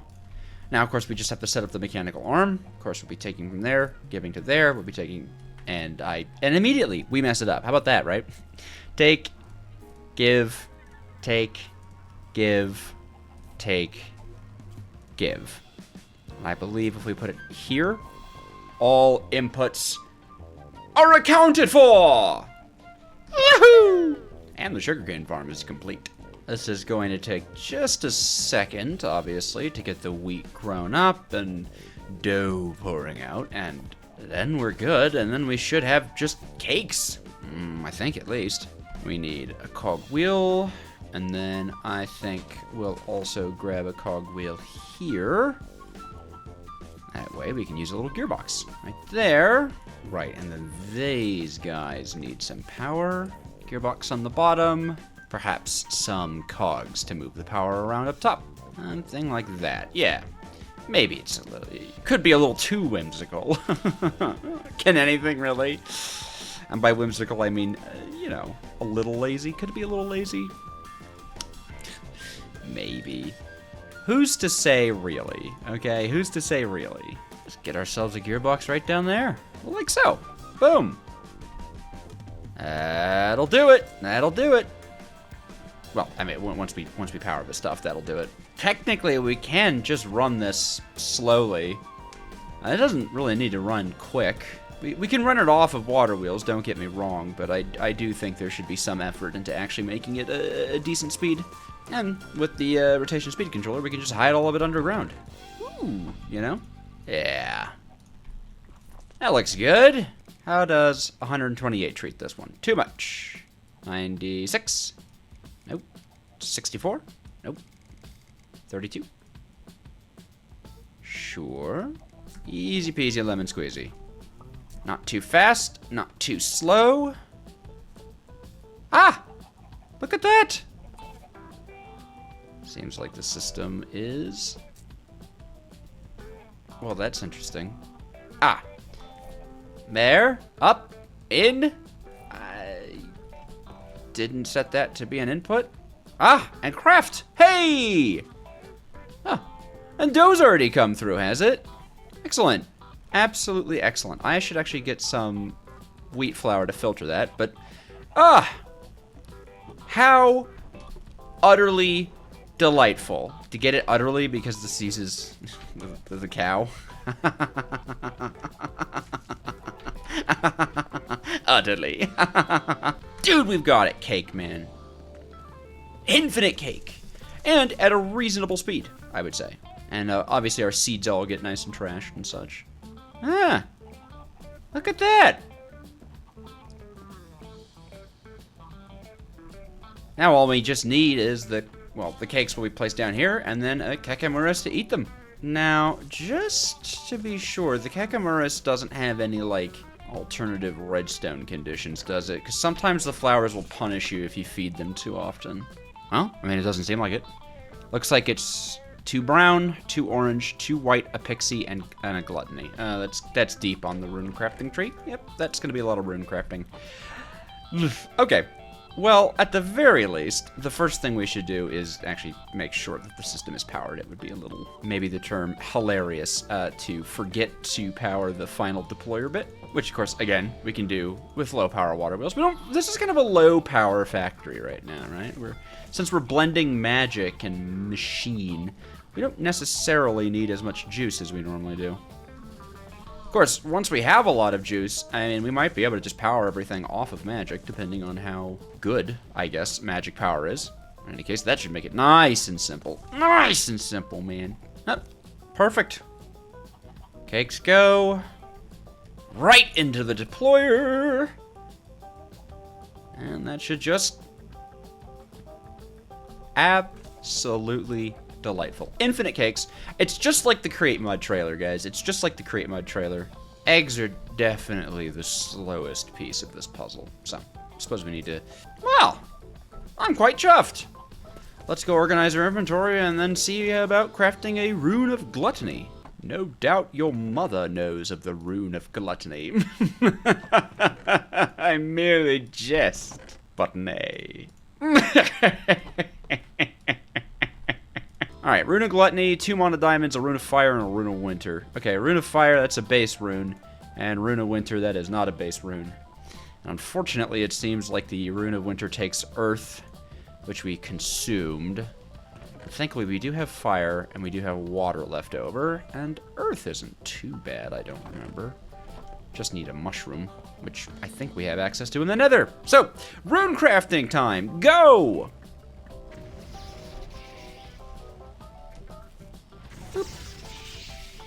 Thankfully, we've got to warp over to a taiga biome. So, snow blocks are easy. It's a good thing we made cakes, as a Rune of Winter actually takes one for whatever reason. Not really sure what cake has to do with the winter, but I'm not complaining. Go, my runes! The tier 2 runes are going to take a little bit more mana to craft up. I don't think it'll eat the runes that I used, I hope. Maybe? Yeah, cool. Eat it all back. That's a tier 2 rune. And this one's a tier 3 rune. Fire and winter. Yeah! Dun, dun, dun, dun, dun, dun, dun. Tier 3 rune! Yeah! Aw, yeah. Now, I can't remember if the rune is consumed upon the construction of the Kekamuras. I hope it's not. I wouldn't like it to be. but we'll have to see. At the very least, we can make, just with more mana diamonds, we can make more runes of gluttony. So if it is consumed, then it's kind of just like an diamond sink, and then, you know, go about our day, right? And this should do it. No? Orange, brown, white. Ah, yes, and the pixie dust. Ah, I cannot forget. All right. Boom! Kekamuras. Okay, and we don't get the rune back. Oh, but this is really good, man. This is really good. We're going to want to give it its own mana pool, just so that it doesn't waste any. The longer a mana burst travels from a mana spreader, the less mana it actually spits out. So, preferably, right, we would give it its own mana pool, which we're going to do. That, and then actually we probably want to use an Elven mana spreader. Not too bad, just need Dreamwood. Elven mana spreaders are faster, and I think they have a larger internal buffer. And since the Kekamuras can actually generate quite a lot of mana at once, it should be pretty good. Thank you, Alpine. And besides, the Elven stuff's pretty looking. Boom! The 11 mana spreader. Excellent. And Kekamuras. There we go. There we go. Yeah, okay. Probably a good thing that... Yeah, okay. Probably a good thing that we have a Elven mana spreader. It seems like this is quite the mana producer. Although it seems like it might go faster if there were more cakes, huh? Or maybe more Kekamurases. In any case, it probably would behoove us to actually speed up the deployer here. But that being said, not too bad. But I would like it to be a lot more consistent, huh? Is it more cakes out on the ground or more Kekamurases? That's the question, isn't it? Let's see. Let's test it. Let's say I place one down here. Does it eat any faster? No. Okay, so it would be more Kekamurases. I suppose we could spare another. There we go. A second Kekamuras. See, now doubling up on things, that's how you do it well, right? Double the Kekamuras, double the fun, right? Yeah. Way faster. Okay, now the cake is devoured, I would say in a little bit more consistently. So what is it we're missing here? Yeah, I figured it would be eggs. Eggs. Just need more chickens, really. It's the chickens we're missing. Not bad, though. Haha, look at all that. I'd say we're on our way to the Terra Steel needed. At least we need 4, is it? Yes, 4 more. 4 more ingots in order to make the Terra Shatterer, which, of course, is the ultimate goal here. And then we'll be able to charge the Terra Shatterer up with mana. Hopefully until it reaches S rank, although I will say it is well known, if you've played Botania, that an S rank, it's not easy to get your hands on. Actually, it's particularly difficult to get your hands on, I would say. Well, anyways, we could use some more sparks here. Whoa! You're so pretty, Terra Steel! Happen to have any blaze rods laying around, would I? No. Alright, fair enough. Glad I put that waystone down. We've been making quite a lot of visits to the blazes. Yes, quite a lot. And I'm not keen on trying to make a train and drag this thing into the overworld. You can do it with the create mod, I'm just not keen on it. Always lovely to get our hands on more sparks. Kind of always need them. Just so useful. And especially once I remember how to do the whole spark, runic engraving thing. Now that's gonna be good. In any case, that should be linked. Yep, cool. So I think that should even vastly increase how fast mana can be inserted into that. Yeah, look at that. Look how quick that goes. At least until it runs out. And we don't quite have enough to make our last bit. That makes sense, though. Mana production is in full force. Yes. And then the more chickens we get, the better. I suppose we could use a deployer to automatically breed these guys. That's probably a good idea. Well, no it isn't, because it'll just infinitely feed the little ones, won't it? We should get ourselves a void upgrade, actually, now that I think about it, because we got stuff piling up everywhere. It's a bad look. And we've kind of got nothing but time, at least for now. Alright, what do you take? Obsidian, redstone. Oh, it's not bad. Void upgrade. What would I need to make it advanced? Yeah, I'm probably going to do that. I think the extra filtering might end up being worth it. Might. And even if not, it should be okay. Ah, yeah, you need an upgrade. Right. Nice. Basic to iron. That should give us the other upgrade slot we need, and, of course, quite a lot more space. Whoop. Hooray!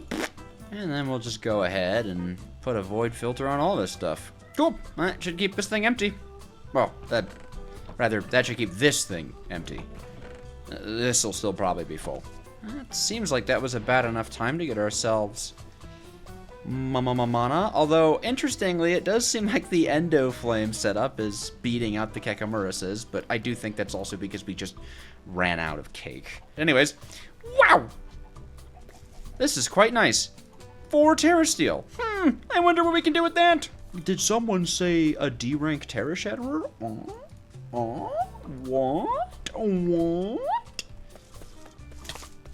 Ow. Alright, let's see. We can go ahead and make the tablet. We can go ahead and give it the wings like that. And that should be a Terra Shatterer. I don't think it has any durability whatsoever. And I believe it is just right now a regular pickaxe. Yes. No durability. Regular pickaxe. That's going to change. The durability, no. But the regularness, yes. It will upgrade itself as we feed it mana from a mana pool. At the moment, this is probably our best bet. And as you can see, if I toss it in there, we are losing mana. It's pulling it out!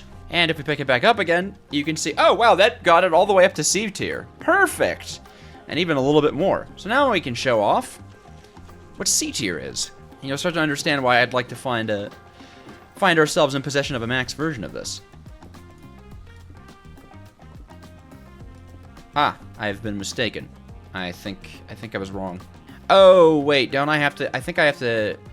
That's right. Don't I have to combine you with the Elementium pickaxe? I think so. Hold on. Let me read the Lexicon Botania. Really quickly. Hold on. I think we have to combine it with the Elementium. Or I'm just completely silly in the head. And they, like, changed it. I hope they didn't change it. I didn't really look into that. Oh, God. Is that even a possibility? They wouldn't change the Terra Shatterer. It's the Terra Shatterer. It's iconic. Okay, never mind. Apparently, yeah, I just forgot to... I forgot to turn the Terra Shatterer on. That's kind of an important part. Aha! Multi-block mining. And as you can see, actually, it does consume the mana I have. Interesting. Yes. Now, each time it ranks up, it gets better and better until the maximum tier Terra Shatterer, the great, powerful Terra Shatterer, yes. Well, they don't despawn, fun fact. You can actually just leave it on the ground forever. It's pretty cool. But it does look like we are going to be needing quite a lot more mana than we have producing, even with the Kekamuruses. Obviously, we'll work on breeding the chickens up. But even then, I wonder if this is going to be enough. Already, I mean, this is a great tool.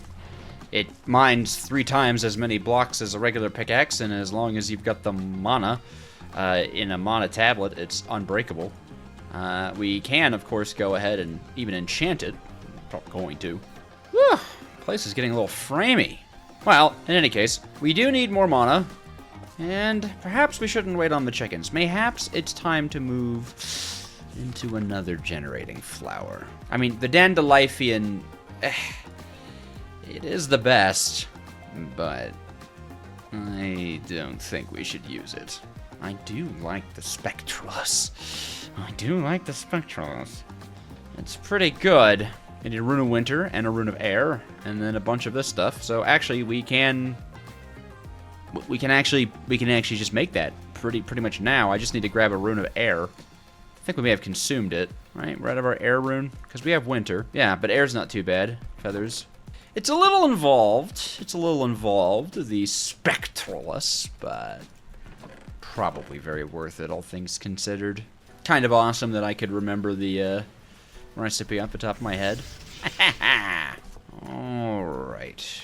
Air, Winter, red, green, blue, and white. That makes sense.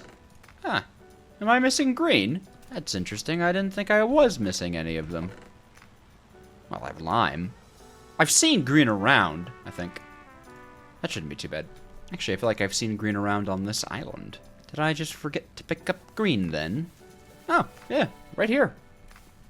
Hello. Any more of you? Yes, very nice. Cool. Cool. This should be it. Oh, and we're missing probably the, pixie dust. Always the pixie dust. Aha! Yes! That's a high-tier flower if I've ever seen one. A spectralist. They're really interesting. They want colors of wool, and there's a set order of wool colors that they want. Which means we probably need to collect, not probably, we do, need to collect every sheep. There's no other way to make colored wool, like, aside from just dyeing it outright. And, well, that's obviously not a good way of doing it. So, now we need 16 sheep. That's not gonna be pleasant. But it's all for a good cause, the Terra Shatterer! Actually, we're gonna need all those sheep as well as the dyes. Keep that in mind. We need the dyes as well. The sheep are gonna be the more difficult sort, though. Though we do have some sheep on this island, right? 1, 2, 3, 4, 5, 6, 7, 8. Oh, we almost have all of them. Oh, we might even have just 16 sheep on the island. Okay, never mind. That won't be too bad. And then it'll just be figuring out the order that we need to feed the spectralists. And, of course, shearing sheep automatically.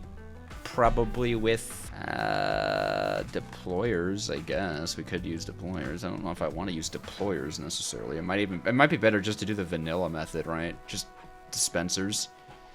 Although, I think I might have to do some testing, but I think I could do something about, like, eating the sheep.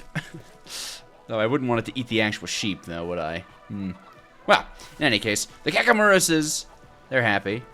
Eggs are starting to, seemingly eggs are actually starting to flow a little bit freely.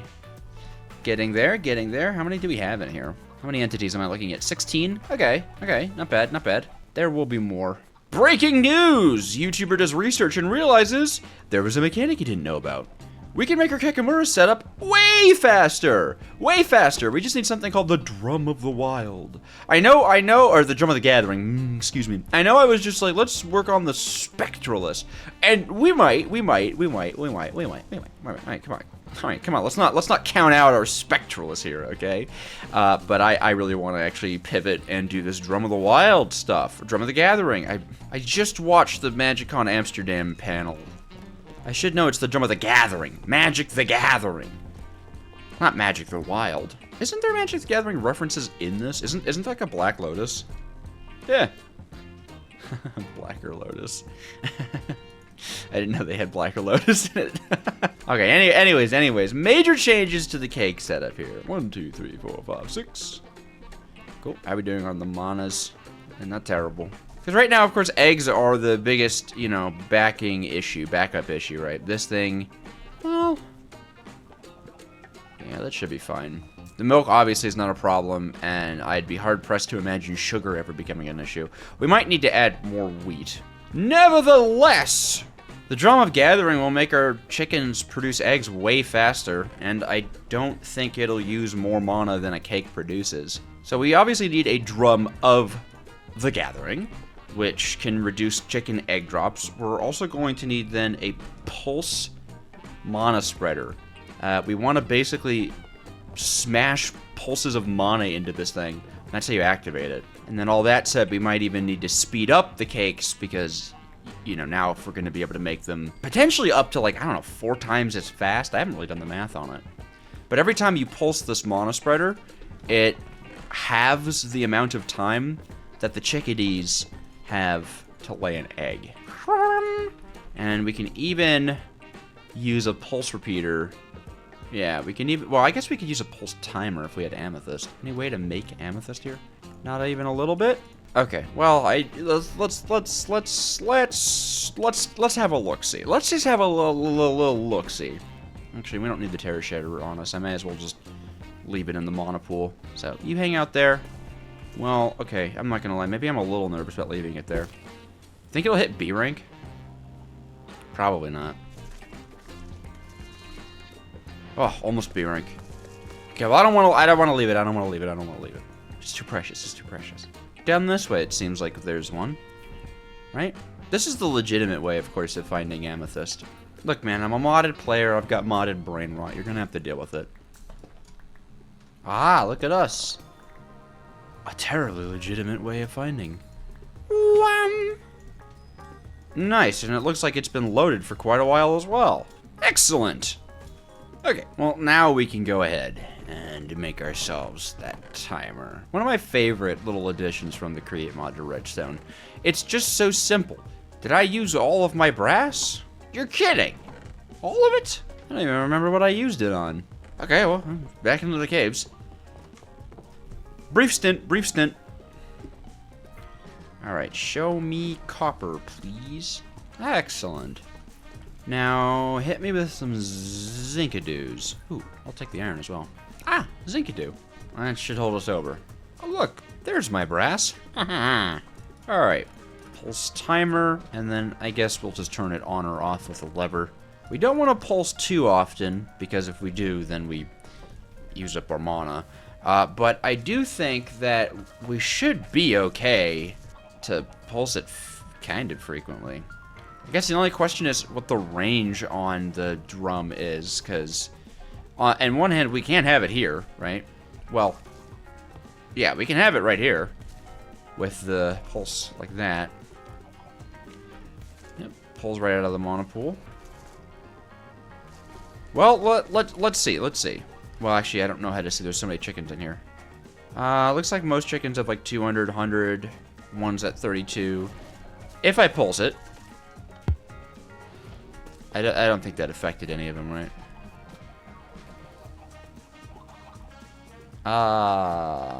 Maybe? I guess I could check the range on this thing, but I don't know. Oh, wait. No, that kind of looks like it's doing it, doesn't it? That kind of looks like, did that do it? I don't know. But we just made another cake. Oh, my God, wait. No, I think that worked. Look at all the eggs. There's another one. We can hear them. Oh, I think that did it. Okay.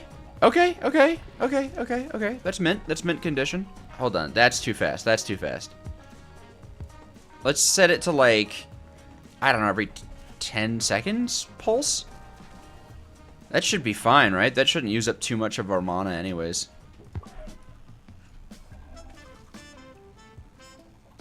Why'd someone just die? Did I hear a chicken die? Are they entity cramming already? Surely not.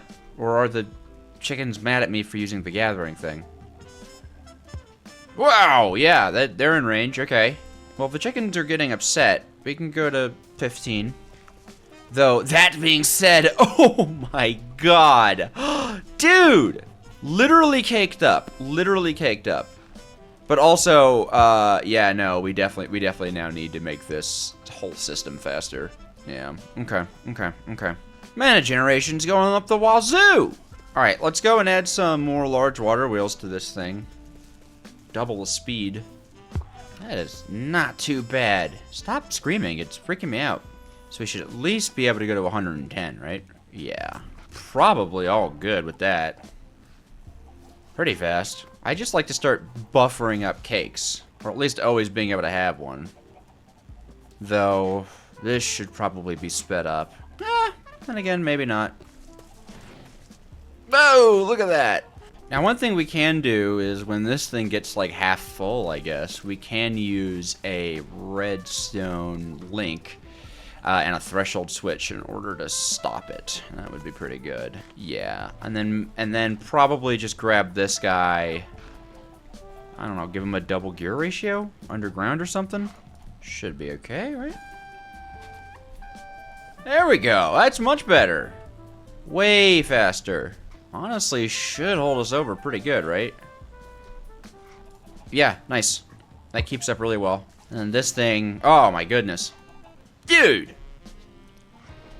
Oh, that's exciting. Even this thing is geeking out on mana as well. Holy moly. Alright. Let's go grab a threshold switch and a redstone link. You know, making redstone links, copper tier, I suppose, but andesite age. One of my favorite changes of the new update cycle. All right, easy peasy, lemon squeezy. One might say, one might say. All right. I guess at above 32 items. Yeah, that's fine. Cool. There we go. We'll grab an egg as the filter. You will transmit on red egg. And you will listen for red egg. And disable it. There we go. Nice. I mean, we can't stop the chickens from laying eggs, but hopefully we can prevent a little bit of overflow. Yeah, now, of course, wheat is the ultimate issue. Oh yeah, we're B rank for sure. Oh my god. This is obscene. Could probably use a third Kekimurus. I think that would really make this thing run at speed. Well, let's fill the Terra Shatter up from this game. Maybe this won't be as hard, you know? Maybe getting the most crazy, most insane, most powerful thing in the game won't be that difficult, he says. That's quite excellent. Oh, that got us nowhere. That was almost a full pool of mana. Yeah, this is where, you know, this is where our mana requirements go up. Ah, a little unfortunate. I forgot that these wouldn't get harvested. Suppose I could manually come in here every once in a while, but come on. No, I don't want to do that. Need more wheat. Maybe there's a way to make crops grow better, huh? I'll take a look at it.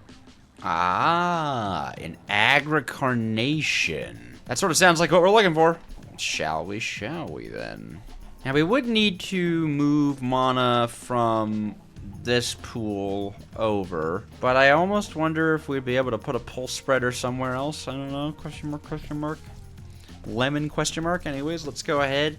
Let's do an inventory empty because we have to craft a rune, and rune crafting you do not want to have a loaded inventory, and then we'll get going. Gotta get into the functional flora. So that's where my knowledge is actually the most lacking in Botania, is the functional flora. A rune of spring then, huh? Water, fire, azalea, or saplings and wheat. Oh, I think we're good already. One of you guys grow. Grow before my eyes. Grow. Come on. Grow. You got this. Grow. You got this. Grow. You got this. Grow. Grow. All money's on this one.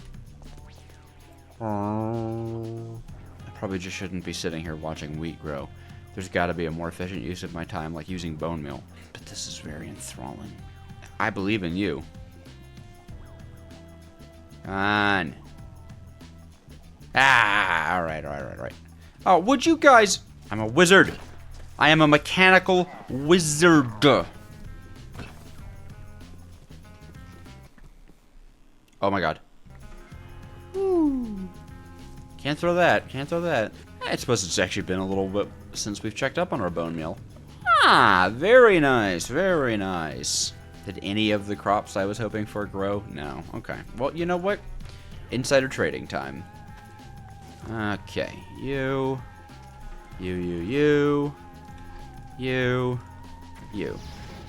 Bap. Boop. Excellent. Rune of Spring, baby. All right. Agricarnation, which we can also make the floating version, which I might actually do. Not sure, though. Not sure. You are lime, green, yellow, spring, and redstone root. Pretty easy. Especially since redstone root is just like a piece of grass and redstone. 2 lime, 1 yellow, 1 green, and spring. Yep, that'll do it. Thank you very much. Now to make the floating one, I think we need, yeah. Pasture seed, that's what it is. Okay, yeah, that's easy. Yeah, I think the floating one is going to behoove us since, you know, it's floating. We can kind of put it wherever we want. Pasture. Thank you. Thank you kindly.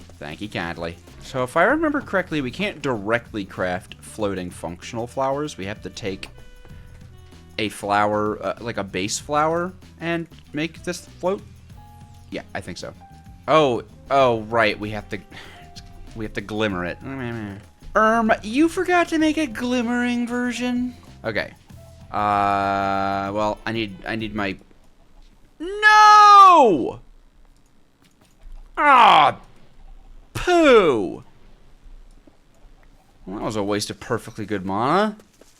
It's not like we have infinite of it, man. It doesn't grow on trees. And then play a really, really long laugh track.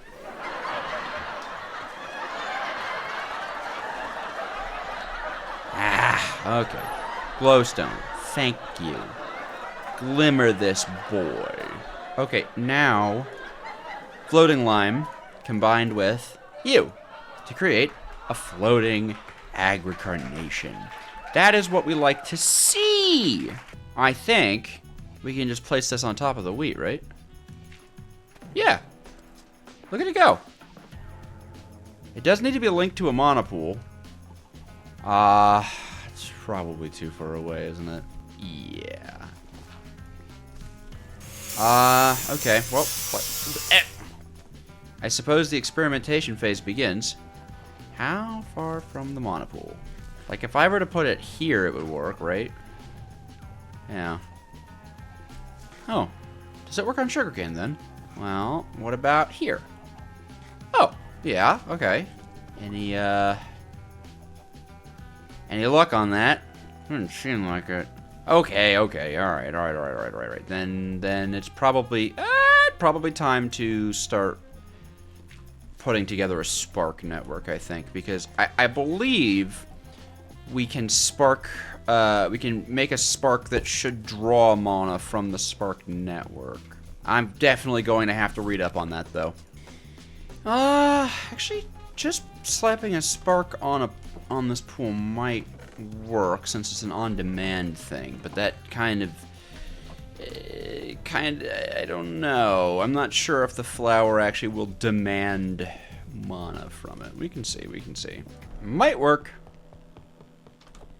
Of course, I need to wait for this, because I haven't been keeping up on my living stone, excuse me. I guess test number 1 of our flying little flower. Can I spark it? No, I can't even place the spark on it. That answers that question. Cool. Spark. Okay, it is connected. So this thing is not pulling. Okay. We could put a recessive augment on this mana pool, which will make it spread to all others on the spark network, and that might feed that enough. But, well, no, actually no, because we need this mana pool to have mana for the pulse spreader, so maybe recessive on this one. Okay, recessive spark augment. Pop that in there, yeah, and it should... it does not... This spark is not connected, I see. Okay. Yeah, I don't know if I should do that. That's quite a lot of juice. Well, it is making things grow pretty fast. I suppose it will eventually fill up our mana pools, right? Yeah, maybe we do just keep this one on a recessive. This can store quite a bit of mana anyways. And it's not like we're ever going to run out of eggs. And then as long as this thing is running over here, I mean, it should make things go a lot faster for us, actually. I guess there's nothing stopping us from making another agricarnation, right? I suppose the more agricarnations we have, the faster we'll make cakes, the faster we'll make mana. And if we're kind of staking our claim here that the Kekamura setup is at least going to kind of act as a one of the arbiters of, one of the more grandiose arbiters, rather, of our mana generation, then, you know, let's do it. Yeah, it won't be a bad idea to keep these things stocked anyways. We can despark them if we need. There we go. 2 more agricarnations. And same deal, we'll go ahead and make them floating. There. That should link. Yep. And there. Cool. Everybody's linked. And that, yeah, that's pretty good. That's pretty good. Oh, that's pretty good. Holy moly. Okay, there we go. Oh, this is such a fun opportunity to learn more about Botania.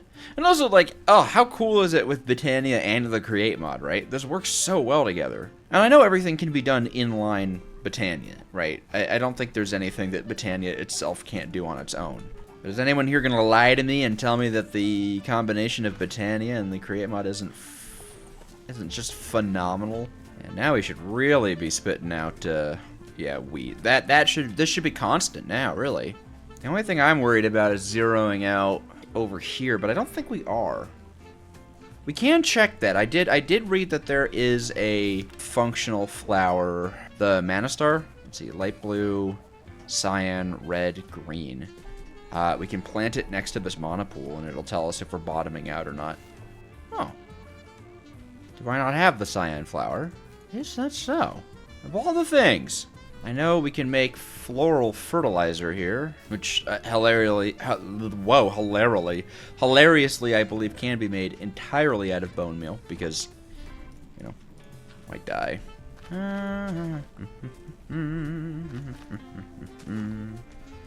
Just give me cyan. Boop. Of all the things, really? You're not gonna give me cyan? We're seriously not gonna do cyan? Come on! Cough it up! Cough it up! Gimme! There it is! You know, looking at it, I almost think we might have had it, but, well, just in case, let's dupe it up. Cool. Okay, now we can do red, cyan, light blue, and green. There we go. Mana Star, baby! I think blue means we're gaining mana, and red means we're losing mana. I think it's visually, though. Yep, yeah, okay, cool. So even with this thing recessiving into this pool, and this pool, we're still profiting mana off of it. That's nuts! Okay, Kekamuris is goated, yes or no? The answer is absolutely yes. Oh, yeah. Oh, cool, and the drum started back up. Excellent, excellent. And I don't think this thing will have any issues. Oh, yeah, cool. Maybe it's still even able to pull from further mana pools. I have no idea how far this thing can pull from. Well then, I think we just add more Kekimurises. Faster these things can eat the cake, faster we make mana, faster we get the SS tier. Alright, you go eat that pool real quick. I think a Kekimuris, we need the Gluttony. Oh yeah, and some pixie dust, okay. Of course, of all the things to elude me, I still don't have a sheep farm. Which, we can use that Drum of Gathering, actually, to do fairly easily. I honestly should probably start the process of breeding sheep, because we're going to need a lot of them. And I think the Gormarillas farm just got a whole lot easier because of some functional flowers that I found. Again, you can do all of this with just Botania, but I think adding the Create mod to it's really interesting. Is this filling faster than the... Oh, wait, no. I just set it the wrong way. It's like, there's no way we're producing that much mana. Some mana diamonds, please. Oh, that briefly set it to red. Okay, so it's not profiting a huge amount off of La Kekimurises, as they say. Cool. There's our Gluttony. That. Excellent. See, now we're getting to the part where we can start scaling stuff. We like that part. Woo! Kekimuris number 3.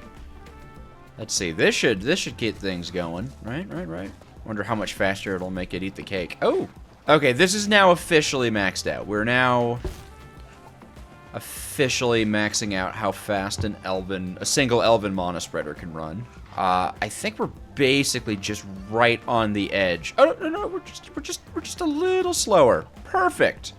3 Kekimurises, man. That's the magical number. You ever heard that? Did you even know that's the magical number? And now that we're filling up our cake barrel, you can see it's very patient. All right, it'll wait. It'll wait until it can put both outputs out. Nice. Obviously, we're super positive here now. 1 million wheat flour, 8 billion eggs. This is good stuff. These things really need to fill up, though, seriously. So, if we want to upgrade this, we either need just to make another Elven Mana Spreader and hook up another round of, like, 3 Kekimurises to it, or we can go and try to get ourselves a Gaia Spreader. Ooh. Either way, I think 3 more Kekimurises will basically just eat the cake the instant it's placed down, right? which will help us produce a lot faster, and clearly we now have the output for it. What's a little extra Kekamarissas amongst friends? Let's go do that. All right, I'm gonna go do some rune crafting, and we're gonna go ahead and make some Kekamarissas. Well, rune crafting and ender pearl extraction and all that good stuff. Oh, Terra Shatterer, I'm gonna treat you so well, man. 1, 2, 3 Kekamarissas. Hooray! This we will link here. You, we will link there. You, we will link there. Perfect! Yep, that should go a lot faster, shouldn't it? And none of you are linked directly to the pulse mana spreader. Good. Yeah! Yeah! The crazy cake! The crazy cake mode! That's pretty good. Well, that should fill everything up really fast now. Yeah, look at that. I mean, what, we're getting a near constant stream now? And once these things fill up, right? Whew, that'd be crazy. Chicken eggs are being handled well. Look at that. Oh, that's good, that's good. Yeah, we're running 6 Kekamarissas, I think completely fine. Cool, and I don't mind our Elven Portal being fully powered up. I'm not upset about that. Oh boy, oh boy, oh boy, oh boy, oh boy. I'm like Donald Duck. That is so funny that we go slightly red every once in a while. But this will be the last pool to get its fill, I think, because it's the furthest. So, all of these guys will first take up the recessives, and then we're gonna be good. We're gonna be good. 2 pretty much maximum uptime Elven Mana Spreaders. Oh my god, how nice. And yeah, only thing we can do is just make this deployer go faster. That actually would do a lot for us, wouldn't it? Okay, alright. I've convinced myself, okay? I am gonna use a rotation speed controller out of sheer laziness, though. Well, I guess not laziness. I mean, I did invent the mechanism to make it, so technically it's ingenuity. If you spent the time making something to make the things easier for you, it's not laziness, it's engineering. Yes, engineering, that's what they call it. Kind of anticipating needing a little bit more juice for this, so grab some more water wheels. Oh, sorry, Kekamaris. There we go. Let's get you back down here, buddy. You are linked, I believe, yeah, to you. Aha! Now, isn't that something special? That should pretty much get the cake down pretty instant, right? Bam! Yes! Perfect. Okay. Nice. Everything's moving the way it should. Yes, good. Egg production off the charts, let me tell you. Sugar production? That's slowed right down, hasn't it? Is that our new limiting factor? Because sugarcane isn't a crop. It can't be grown with the agricultural guy. I mean, it's not too bad. It's mostly keeping up. I'm gonna be so annoyed if it's sugarcane at the end of the day. Oh, cool. And all these pools are now maxed out. So I suppose this is the last one to... Yeah. That's just beautiful. That's just beautiful, man. That is special.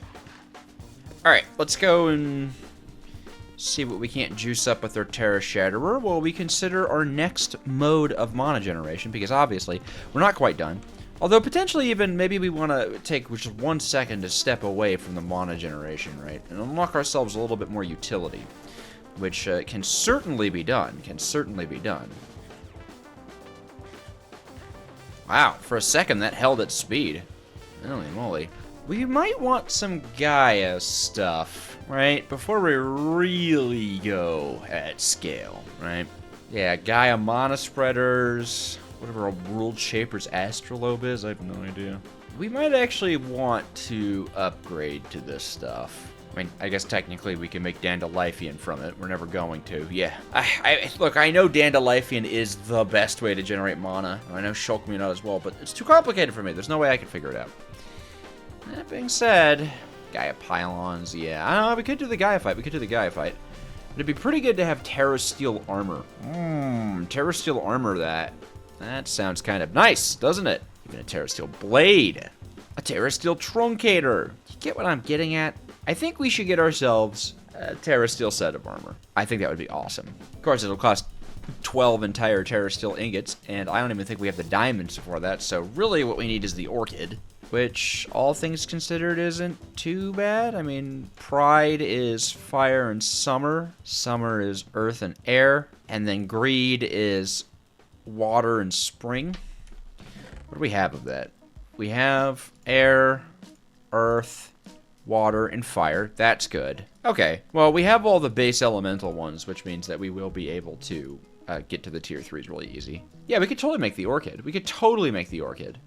Totally! Yeah, okay, let's do that, let's do that. And then the question will just be automating it. But I don't think that'll be too bad. Just need slime ball melon slices. Okay. We haven't actually made a Rune of Summer yet, have we? Well, melon slices isn't going to be too bad, and neither is slime ball. So, we're kind of just gaming. We're operating at a very high level of gamerism right now. I have to say. All right, another spring rune, and then let's just grab one of the many melons we have access to. God, come on, I can't have okay, I was gonna say I can't have immediately forgotten where all the watermelons were. Well, I guess melons in it. They're watermelons. I mean, look at them. That's watermelons. They should have more melons, more gourds. Put more gourds in the game. Give me squash. All right, 1 rune of summer. Cool. There we are. We need 4 diamonds, which I think we have 4 diamonds left. I can't even remember. Yeah, just about. But that's what the tier 3 runes will cost you. Alright, then I believe it is spring and water for greed. Yep. And then pride is summer and fire. That makes sense. And so far, this is our deepest craft. Absolutely. Boom. Though as long as we keep the copies of the runes on us, I mean, I say for greed and pride, we should be all right. Our rune repertoire is increasing. Oh, and we're like halfway to A. Kind of. Halfway to A, kind of. Now, there's a very real world where the B tier Terra Shatterer we have is going to be the much better option for extracting and exhuming diamonds. But maybe not. Alright, pride, greed, gray, yellow, green, red, redstone root, pixie dust, yep! Boom! Orchid. Now the orchid requires mana, so we do have to put it at least somewhere nearby a mana pool, and it also needs a stone. Now I don't know how fast this thing works. I hope it works decently fast, you know, right? Surely, right? Well, whoa. No, don't connect to that mana pool. Let's put you on a mana pool that's gonna be able to. There we go. Nice. Okay. So stone. Right? Whoa! That was so loud, actually. Ah! Ah! That's scary! Huh. Huh. I could see this being fun to automate with the create mod. A lot of coal, though. A lot of coal. A lot of coal. I mean, it's helpful because we can fortune it, right? So anything we do get here is fortunable. And it's kind of fast. Of course, the fortune bit is manual. Although it seems maybe valuable to only put 1 stone down, like for automation purposes. Yeah, let's let this run through and see if we put 1 stone down, does it generate as fast as it normally would. Ah, hi, copper. So, theoretically, I could just do this, right? I don't know if this will be any faster or slower. Actually seems about the same. So we only need 1 stone. Because it doesn't actually get faster by having more than 1 stone around it. That's interesting. I mean, what? A smart observer and then we have an ore farm. Just a drill and a smart observer. Well, and a clutch. I mean, it's not bad, but it seems to mostly be making coal. Almost predominantly making coal. That's not great. The problem is, it's just making a lot of coal. And I kind of feel like the Terror Shatterer might be the way to go. I mean, I guess technically this is a way of generating XP with flowers, which I don't think you can. I'd like to be able to generate XP with flowers. Jesus, how long is it going to take to get something like gold or diamonds? Oh, emerald. Okay, well, I suppose it wouldn't take that long. I won't lie, this is kind of fun. It is just kind of fun to sit here and, like, chip away at it. I just wish that it wouldn't make so much coal. Oh? Oh my god. Either that takes a lot of mana, or we ran out of sugar. All that work to speed everything up, and yet we're bottlenecked by sugarcane again. I've been happier, I'll tell you that much. There's a voice in my head that says just do endo flames at an unbelievable scale. Do I listen to that voice? I'm not sure. Hard to tell. I suppose I could literally just make like a whole other sugarcane farm. We could double up on it, but that's... I don't want to. We can. There's nothing stopping me. Also, you kind of suck, Orchid. I'm not gonna lie. Let's try to get our... honestly, okay. I'm gonna go take a look through the Lexica Botania again. See if I can't find a way for us to get XP through the flowers. And if I can or can't, then we'll... Either way, let's try to get our Terror Shatterer enchanted. Feels pretty valuable. So we can synthesize mana from it. This is a generating flower that can synthesize mana from experience, orbs, and enchanted items. I don't think it goes the other way around, though. It doesn't really look like Botania does generate experience. There is the Enchanter, which uses enchanted books without consuming them. See, I wish I could transfer the enchantments of this pickaxe onto... So maybe the Enchanter will do that. I don't know. Yeah, even the Mana Enchanter doesn't actually seem like that good of an option here. I would already need the enchanted book. It is possible we just try to get to a nice high... Whoa. A nice high efficiency level. Or rather, EXP level. Excuse me. Yeah, I guess we, do quartz mining then? It's too bad that there really isn't a way to make XP with flowers. Kinda seems like a missed opportunity, if you ask me. Especially since, like, so many flowers have ways to, like, reverse the effects of others. Like, XP into mana, you know, you would think you could do the other way around. But maybe I'm just complaining. I mean, I know we can inadvertently produce quite a lot of cactus, hilariously. Anything else that I can smelt for a lot of, XP? That's unfortunate that it doesn't give any XP. How cool would that have been? Well, we can generate a large amount of cactus with the fact that we can generate a large amount of lime dye using the mystical flowers, as well as the fact that we are generating a huge amount of dough. I guess it's worth a shot, right? If only to keep myself from, you know, requiring more quartz mining.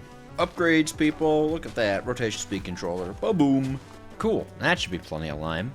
Not sure what 3 stacks of, cactuses will get us, but it is on the possibilities list, right? Alright, well, I guess we're starting with this. Give me cactus, please. Not too bad. Yeah. There we are. 2 stackaroonies of cactus. Doodly-doo. And then I guess we'll just, I don't know, 2 hoppers in a furnace, right? 2 hoppers in a furnace, right? I'm so sorry. I didn't mean to do that, Anvil. God, I hope you know I apologize. Grab a fat stack of charcoal and, come on. Go forth, my cactus. That'll take a while. I suppose this place isn't technically chunk loaded, so if I go quartz mining, it won't keep, will it? Well, I suppose I can make myself busy getting a sheep pit going. Might be my best course of action, even. Alright, yeah, let's get a sheep pit going. In fact, we can get one right here. Thank you, Creeper. Hop. You wouldn't happen to have brethren around here, would you? I thought you at least had one. Didn't we have a whole bunch of them? Ah, down this way. Come on, sheepy pee pee pee pee. Here, sheepy pee pee pee pee. Hither to me, sheepy bee bee bee bee. We're gonna want a lot of sheep. Like more than just 16 sheep. I mean, obviously we need one for each color at a minimum, but for the spectralists, you also want a lot of wool so you can be running it pretty consistently. Come with me. I have a pit for you. Yes, you'll like it. It's nice. Yes, welcome to your new home. It's the sheep pit. All right, everyone, file on in. Let's go. Let's get in there. There we go. Excellent. Excellent. Perfect, even. I would say perfection, really. All right. Make me more sheep, please. More sheep over here, so more or less we're just going to grab them all. Like Pokemon. Into the pit.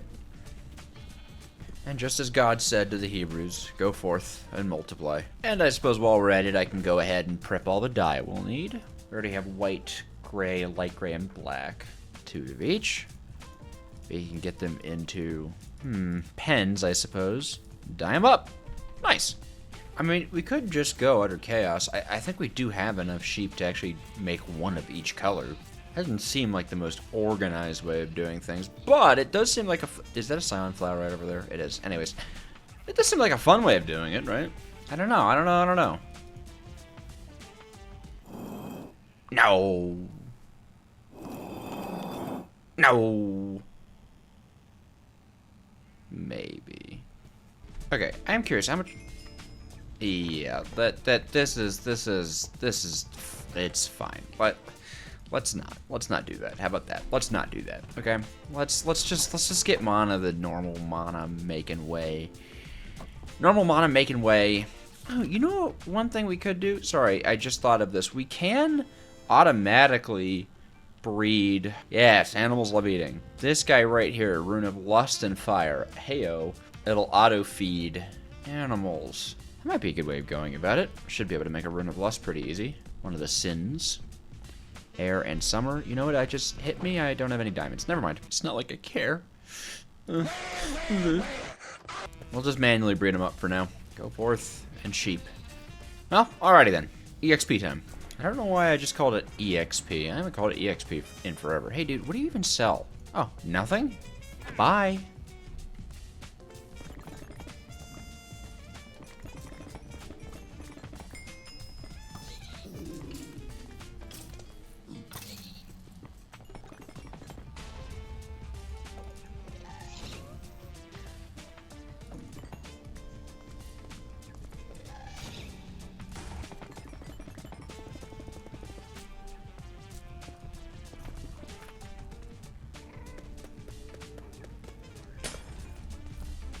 Are you...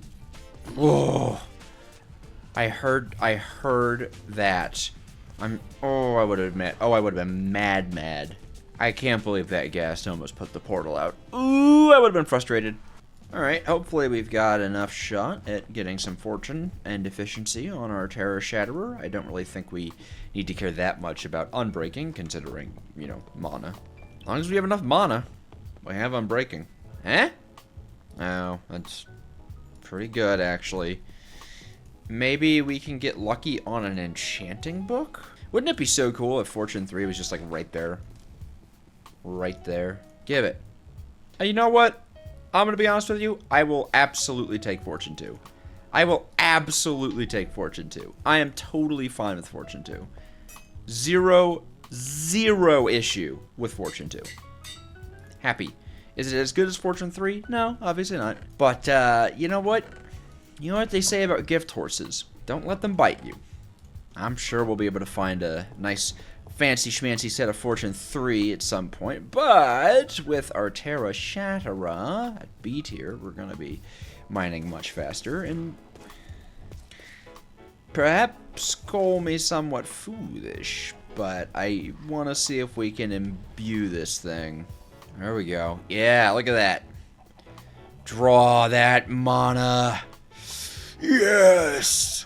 May as well even just draw it out of the Elven portal as well. I mean, the portal's open. It won't destabilize, I don't think. I want to get this thing to A rank. A rank should make diamond acquisition much easier for us. Great googly moogly, man. Look at that. Cool. That's that pulled. Nice. We should be able to make it to A rank, I think. I suppose just in case we can leave a little bit of mana left in these pools. would suck to shut down the portal. Oh, yeah, you're almost there. You're almost there. Come on, come on, come on.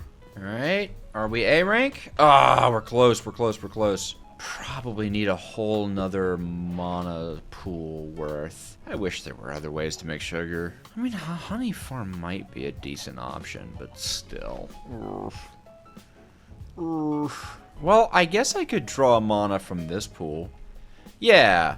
We're extremely stocked up on wheat right now. That should be good. An A rank isn't too bad, honestly. And once we get this thing to crazy scale, oh yeah. Let's not forget the sheep pit. There you guys go. Everyone. Good. Go forth in sheep. Surely this last mana pool will be enough. Right?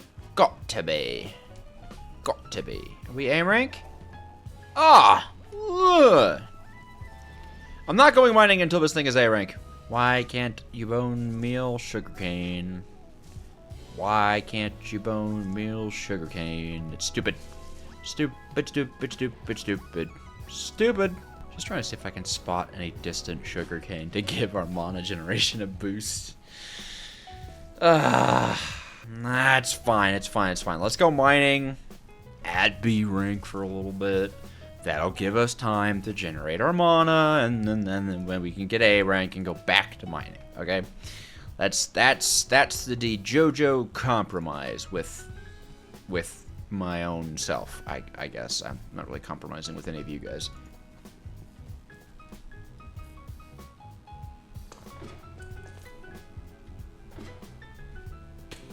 Ow. All right, on you go. Not too bad, not too bad. There we go, there's some diamonds. That's what I'm talking about. Yeah, I think the orchid isn't really needed once you have a Terra Shatterer. Even at B tier, this is, like, pretty good. And it doesn't actually take that much mana. It does take mana for each block broken, so, like, the higher tier of Terra Shatterer you have, the more mana it will consume. But, yeah. I think once you have a super high tier Terra Shatterer, you're kind of okay on mana anyways. I don't know if this is enough for Terra Steel Armor just yet, but considering it's still hard to generate that much mana on demand for us anyways, it might be time for, you know, pursuing some more mana upgrades. And by that I mean making the sugarcane farm probably just a lot larger. At the very least, that's one part of it. There is a flower I kind of want to experiment with. It's the it's the one that eats flowers, the man-made flowers. I am curious how many man-made flowers are made exclusively from petals. Could we feed it a wide enough diet of man-made flowers to generate what is considered to be a ludicrous amount of mana? Right? Oh. We don't want to leave that running. Actually, decent recovery on mana as well. Come on. Do it. Probably needs way more than that, but do it. Oh my god, no, there we go. A tier. Woohoo, baby, yeah. That is what I have been waiting for. Woo. So now we just need to get it to S and then SS, and that's going to be very hard. That's gonna be a lot. Wow. Okay. All right. Yeah. Mana. That is the name of the game. While we're breeding up our sheep, we probably should experiment with other forms. Okay. All right. I've been thinking. I've been pondering. I took a day to ponder and test, and I don't know if the Spectalaris is our best bet here. I'm still gonna keep the sheep. We might use a Spectalaris. Wow. But we're running a little low on time, and you know, a boy like me could be interested in something that is referred to, something called the Rafflesia. The Rafflesia. This little nugget of fun eats flowers. It eats flowers that you craft in Petal Apothecary. So, if we can automate the creation of flowers, and a decent chunk of them, it should be able to produce us really, really, really fast mana.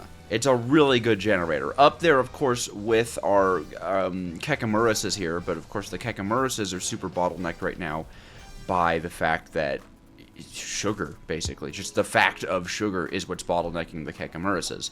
Now, if we could get the Kekamurases running, you know, at speed, don't get me wrong, I believe they would still be one of our best bang for buck, and then obviously...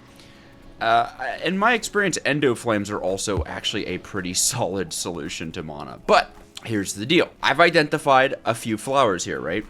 Like, Endo Flames are made only of petals, right? The Hydrangea is made only of flowers. Of petals, excuse me. There is the Monastar, and then there's one more, the Pure Daisy. So that's already 4 flowers that can be made entirely out of just... the sheep! Entirely from just petal automation. Here's a redstone root. Redstone and grass. Both of which are just duplicatable inside of a mana pool. There are a number of flowers, like the Bellathorn, the Bergamute, the Dreadthorn, and the Solgnolia, another 4 flowers that are made only with petals and the redstone root. Very easy. And some of these can be turned into a petite form, which, as far as I am led to believe, the petite forms of flowers actually count as a bespoke additional flower to the Rafflesia. That's not too bad, actually. You need to hit a cap of 40 flowers, though, right? You want to get to 40 flowers. And so, you know, taking a look at things, the Rune of Spring is by far the easiest tier 2 rune to produce. It just takes wheat and saplings, and then it doesn't consume the water or fire runes, so we're not kind of doing this kind of annoying craft here, right? And this allows us to craft even more things, right? Redstone root and spring, well, that's the Agricarnation. Just Rune of Spring, that's the Fallen Canade? I don't know how to pronounce that, actually. And then a Jaded Amaranthus. And again, I believe the Agricarnation gets a petite version. Now, we could also even go for the floating versions of flowers, but that's a little bit more difficult. Not impossible, but we would need a farm to collect mystical flowers, which we can actually use a Jaded Amaranthus for. So we have a scalable and potentially very, very good way of generating a lot of mana in kind of an interesting way, and we could use the Create mod for the automation as well, and who doesn't like that? All we have to do now is identify the colors of petals that we're going to need, get those flowers automated, and it's possible it will be all of the colors, okay? It is possible. But once we have those automated, I mean, we're flying, right? No, we're down a few colors. It looks like what we need is brown, light gray, red, blue, cyan, light blue, green, white, orange, black, yellow, lime, and purple. And then we'd be able to make all of these flowers, including some of the petite versions. That doesn't seem too bad, does it? Of course, we need a lot of bone meal for that. And our bone meal farm definitely isn't up to speed. However, now that we know how to use the Agricarnations, I'm thinking we go ham on the Agricarnations in this bone meal farm. That's what I'm thinking, right? We juice this thing up to the 9s with some Agricarnations. Grows super duper duper fast. We're producing super duper duper duper amounts of bone meal. And then we can kind of have like a separate mana setup going on over here, because we can run Agricarnations off of a very, very light array of Endoflames, I found. You do not need a lot. I mean, honestly, as well, we could even do like a spark network and pull into a dilute mana pool over here. That might even also be an option, because the sparks seem to be able to travel pretty far. Yeah, we would just need to, I guess we would just need to define something as the dominant. Well, I guess this is our dominant, like, spark. Yeah. Yeah, let's see about using a series of dilute mana pools. Hold on, that might be interesting. This could be very interesting. Okay, this could be very, very interesting. If you don't know, dilute mana pools are just made of slabs, and they hold 10 times less than a regular mana pool, which makes them really good for applications like this, where you don't actually need a lot of mana. You just need I don't know, a little love in your life. I don't know if one mana pool will be close enough. I'm pretty sure the Agrocronations have a range like the same as the water. Hey, now. So, maybe this is, well, looks better there, I think. And then I guess we just need to figure out how far we can go with sparks. I suppose then we need to go kill some more blazes, don't we? Yes, yes, yes, indeed, yes, indeed. Oh, Spectralus. I don't know, Spectralus. I don't know. I'm sorry. I just don't know if this relationship is going to work out, Spectralus. Just a few blaze rods, if you wouldn't mind. Oh. Well, thank you. I think 5 more sparks should be more than enough, at least for now. Oh, and then, hold on, we need to make sure that I can actually make a dominant augment. Oh, okay, that's not bad, actually. Using up my last fire rune again. It's always the fire runes, man. Well, nevertheless, dominant spark. Ow. Now I don't suppose that reaches any farther. Yeah, okay. Does it reach all the way here? Huh? Nope. I guess we just start going 1 block at a time until we find the distance, right? There we go. That's the distance, which is 13. Okay, cool. We have a spark train. The only question is whether or not augmenting this with dominant will pull all the way from that network over there. No. I guess because it's only dominant to this spark, which is not part of this spark's network. No, it's not.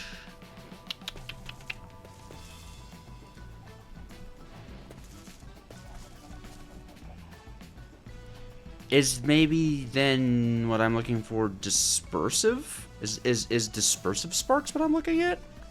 I know there's a spark that can like train, what's it called, mana across its own network. Hold on, Lexica. Talk to me. No, dispersive is for charging. Oh, okay, because this is now getting dispersive. Right, okay. So in this one we would want recessive, and then in this one we want dominant. Okay, now the dominant spark is still a part of it. We just need 1 recessive rune. I think here? Does this need to be recessive? Well, one of them needs to be recessive. Let's figure it out. Because if I set this to recessive, it will push mana outwards. But then, of course, the question is... Oh, you know, I should set this one to a diluted mana pool. It doesn't need that much. Yeah, that's probably a good idea, actually. Do I have an extra? I do have an extra. I'm just going to quickly despark this. And let's go dump mana into there. So that we can extract all the mana from here, dump it back into there, and replace it with a pool. Alright, these guys are now attached to the dilute pool. We can fill it up like that. It holds so much. And then we will go ahead and re-add this to the Spark network. Okay, perfect. So now this will only accept so much, you know what I mean? Instead of, like, filling up completely. I suppose we could do the same here, but the trading takes a ton of mana. So I don't really mind that much. Oh. Well, I should at least have some mana hanging around, shouldn't I? I'll grab the whole thing of it, but okay, so now this won't recess into this, will it? Because the recessive augment only targets okay. It only targets non-augmented one, isn't that the case? Non-augmented or dispersive pools. How do I do this? I guess we could use like efficiency lenses and resistance lenses in order to just use mana spreaders to push mana bursts to this pool. That might just be the way to do it, I guess. Okay. Well, it was fun playing with sparks. I am certainly yet to understand them entirely. Alright, lenses. Time for lenses, which means I need to get some more runes. We wanted, I believe it was the efficiency lens and the what lens? Resistance lens. And then I believe we can combine them together with slime. Yeah. Of course, the base of a lens is made of mana steel, if I remember correctly? Oh, and a glass pane. That makes sense. And then the rest of it is just runes, and ironically, I believe, yeah, don't have a rune of earth anymore. I might have a rune of water. Yeah, okay. Rune of water we got. The rune of earth we have to make. Maybe worthwhile to just kind of sail across the sea real quick and chop down some of those mushroom trees. We're kind of always running out of mushroom for the earth lenses, and I think, yeah, right over here we have a dark oak forest. Is that our closest one? It looks like it, yeah. It's not even that far, to be honest with you.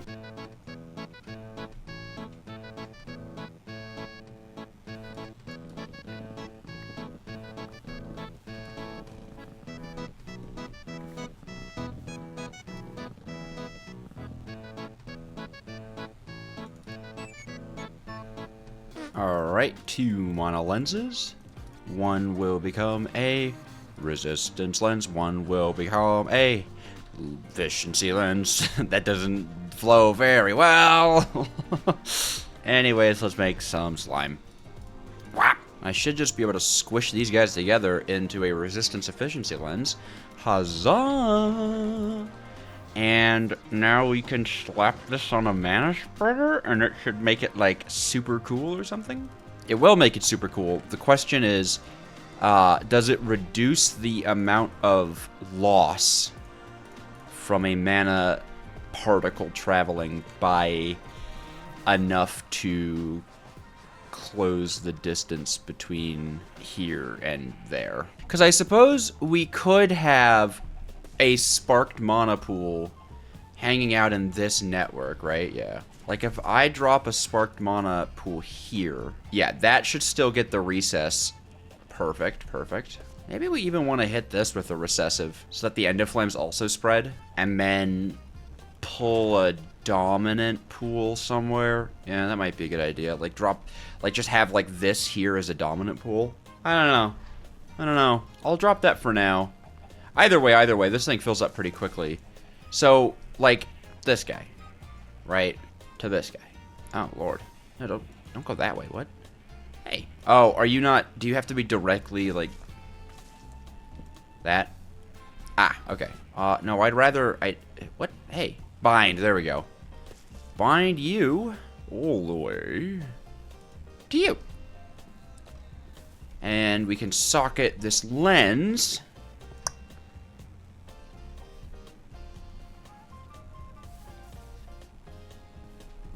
How much does that transport at once?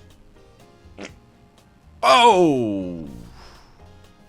That's bad. That's no good. Okay, pop it off. Okay. Second idea. We pull a mini spark network here. So we set this to actually target this one.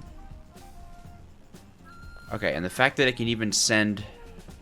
Alright, let's see. So that pulls a chunk and sends it.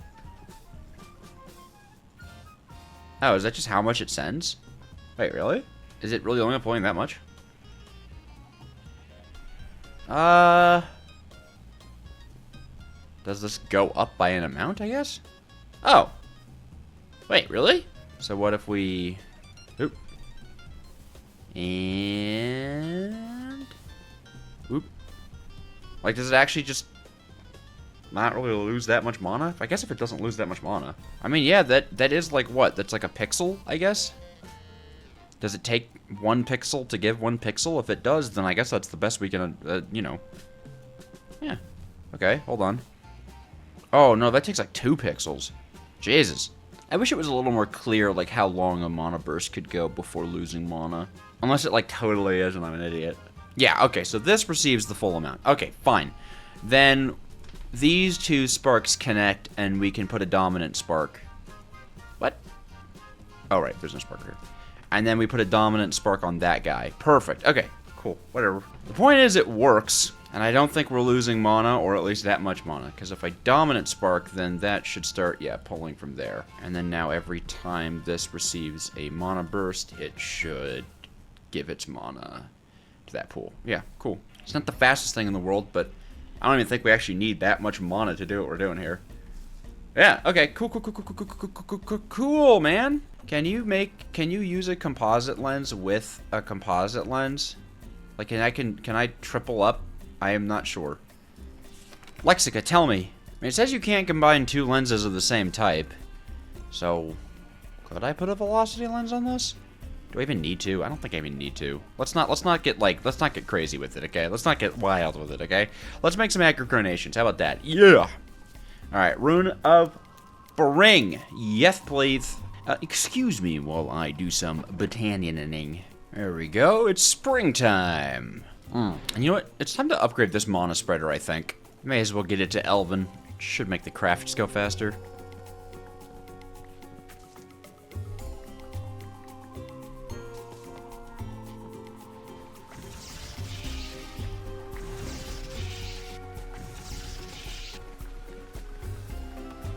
Alright, we've got our runes, we got our roots.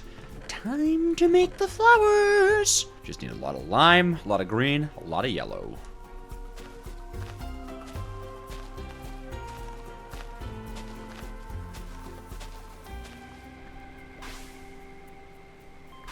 There we go. Now we gotta make them float.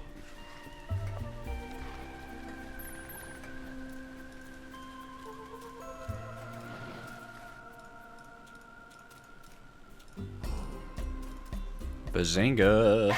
Okay, this should do it. This should do the trick as long as, you know, the flowers can actually connect to the mana pool. Hoping, right? Cope. Are we connected? Oh, wonderful. Yes. Yes. Look at that. We're starting to draw mana. This is good. This is good. Look at how... Oh, my goodness. The taters, man. The taters. Shout out to all my taters. They hate to see me succeed. Look at that go, man. Huzzah. Oh, does this pull faster than this can fire? That's not good. Maybe not. Maybe not. Look at this, though, man. The Tater Nation. The Tater Nation is in full effect. This should drastically speed up. Right?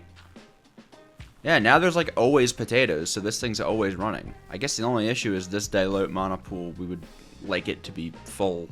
Because if it runs out, then these guys run out. I feel like this is pretty swanky, though. So I suppose our only issue is how long it takes for a mana burst to reach there. Okay, well, there is a speed lens, isn't there? Yeah, velocity, excuse me. Rune of Air. Let's see if we can't just slap it on. So, can we just... No. Okay, you can't take a composite lens. Gotcha. Then I suppose... Efficiency? Efficiency? Efficiency? Efficiency. I mean, that'll at least do something. Okay.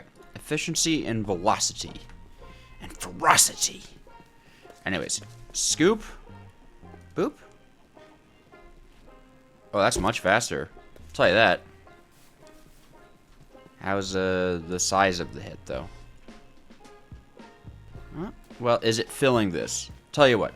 If we're putting more mana into this than we're using, then I'm happy. Okay, well, what the...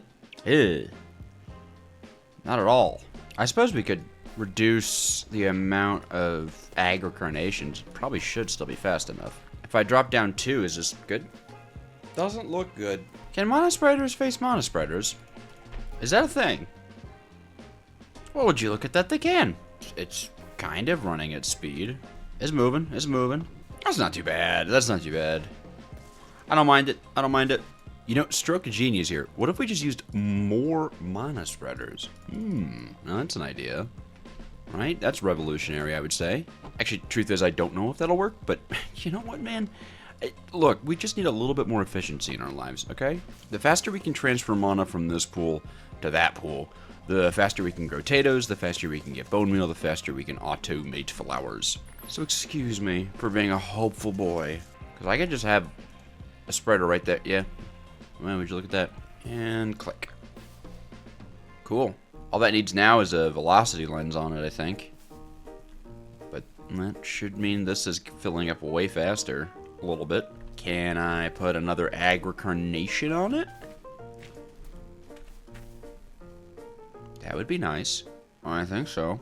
We'll leave that for now, but hey, bone meal. Okay, now the time has come for me to do some setup. I think the best way for us to do this is to utilize the new inventory management system. Well, I guess it's not new anymore, is it? Either way, we need pulp to make cardboard bits and even bobs. Has anyone else had Flower Man from Deltarune stuck on their head, or just me? Sweet. This thing is full of water, and it'll refill itself with water, so I can just toss in spruce saplings. I'm running at 3 frames per second. I don't know why. Oh, cool. Yeah, okay. We are positive on mana over here, so let's see about adding one more agricarnation. Don't mess with me, man. Don't mess with me, man. Looks okay. We need the ultimate potato farm. Anyways, back to pulp. Ooh, we definitely need a lot more iron for this. We need a bunch of stock links, which take 2 iron each, in order to make the factory gauges. Okay. Well, we'll call this our in-progress chest, and I am gonna go hit the mines, although we are running out of time in this challenge. Will the silly create mod man manage to complete his goals? Only time can tell, and time is what he's running out of! God, the Terra Shatterer is so worth it, man. I love this thing! Aww. Hey.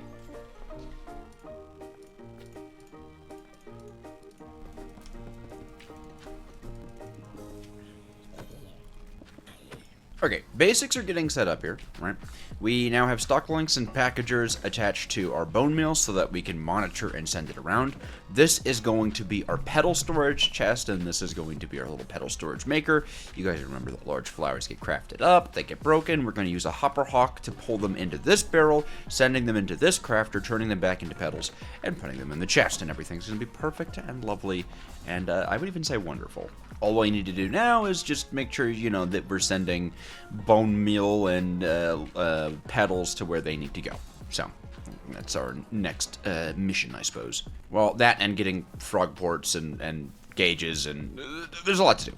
I suppose we technically actually don't need to route bone meal like this, but, as well. It's belts. Belts are the way to do it. Belts are going to distribute everything. Basically, the petals will go along this way, and then the bone meal will go into this guy. It's beautiful and elegant. It should be good enough for a main item transport bus. Yes! Bone meal. We can have our petals. And then we can have our petal crafter. Oh, yay! Good start, good start. Let's at least get petal crafting going, right? I mean, we need it no matter what. Alright, let's see if we can run this at 256. I'd like to. Cool. That's a good one. Dude, I have no idea what's up with my frames. This is crazy! This is the most crazy frame rate problems a boy like me has ever had. But seriously, yeah, this is wild. I'm so sad. Played Despacito. You guys remember that when that was relevant? Yeah, I'm bringing it back. I am. There's nothing you can do about it either. Nice. And we got the drill moving nice and slow, because that's all it needs to be. This is the start of something Wonderful. Pull the gearbox up and hook it up to the chain network. Oh my goodness! This is just fantastic. This is just wildly fantastic, my friends. All we need is the hopper hawk now. Just need a rune of air and a few petally poos. Do you think it's the sheep that are causing my frames? Nah, couldn't be. It wouldn't be.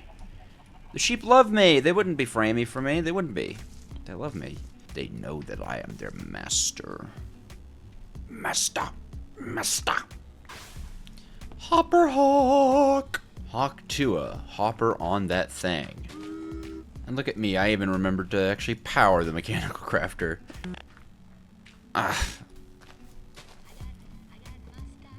Okay, now the thing is powered. Yes! This should be most excellent. Most excellent indeed. We do have to make ourselves the factory gauge wall. I suppose I'll just build the board out of spruce. It should be fine. It should be fine. I suppose we can get, you know, green, yellow, lime green. Let's get orange on the line. Red. This is going to be a little complicated. Well, let's do our best. Click.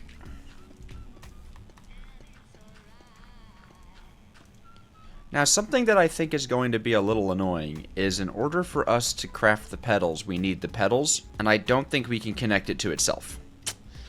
So, right? Yeah, not so good. So we need 2 slots for each petal. Shoot. And then, of course, 1 slot for the bone meal. Well, we can do green, yellow, and lime green. And I'm going to put half a stack of each in here because I'm going to set the target amount to a stack. And I think what we could do... Oi! You zombie! Anyway, we can say 1 petal is worth 4 petals. So why don't we say 4 petals is worth 16 petals.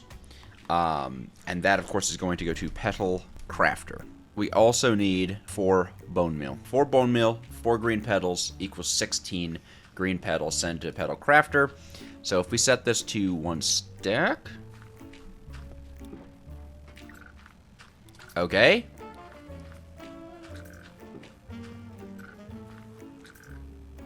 Wow, something immediately went wrong. It's just sending infinite bone meal. Why did it do that? I guess I'll just manually replace that to avoid breaking things. Weird. Swoop. Lever. Oh, lever. I feel like I heard good sounds. Do we have a stack now? We do, it's green! Oh! Okay, well, let's get the recipe hookups for everybody. Now, this is unfortunately going to be very expensive on, you know, factory gauges and stuff like that, I am afraid. But it manages itself quite completely so that, you know, if we ever took out, like, the mystical yellow flowers and stuff, of course, we always need at least 1 left, or at least 4 left in there, but it will only take enough to make 1 flower at a time the way we're going to set it up, so that should never be an issue. We should always have flowers and stuff, and this seemed to work very, very, very quickly. So, well, we can knock you off the list, and now we need to go and make factory gauges and recipe keys for every other petal. Let's do it. And by let's do it, I mean I am going to go do it, and it's going to take a while, and you guys get to relax. Put a cuppa on or something. Cuppa? Cup of tea? Cuppa?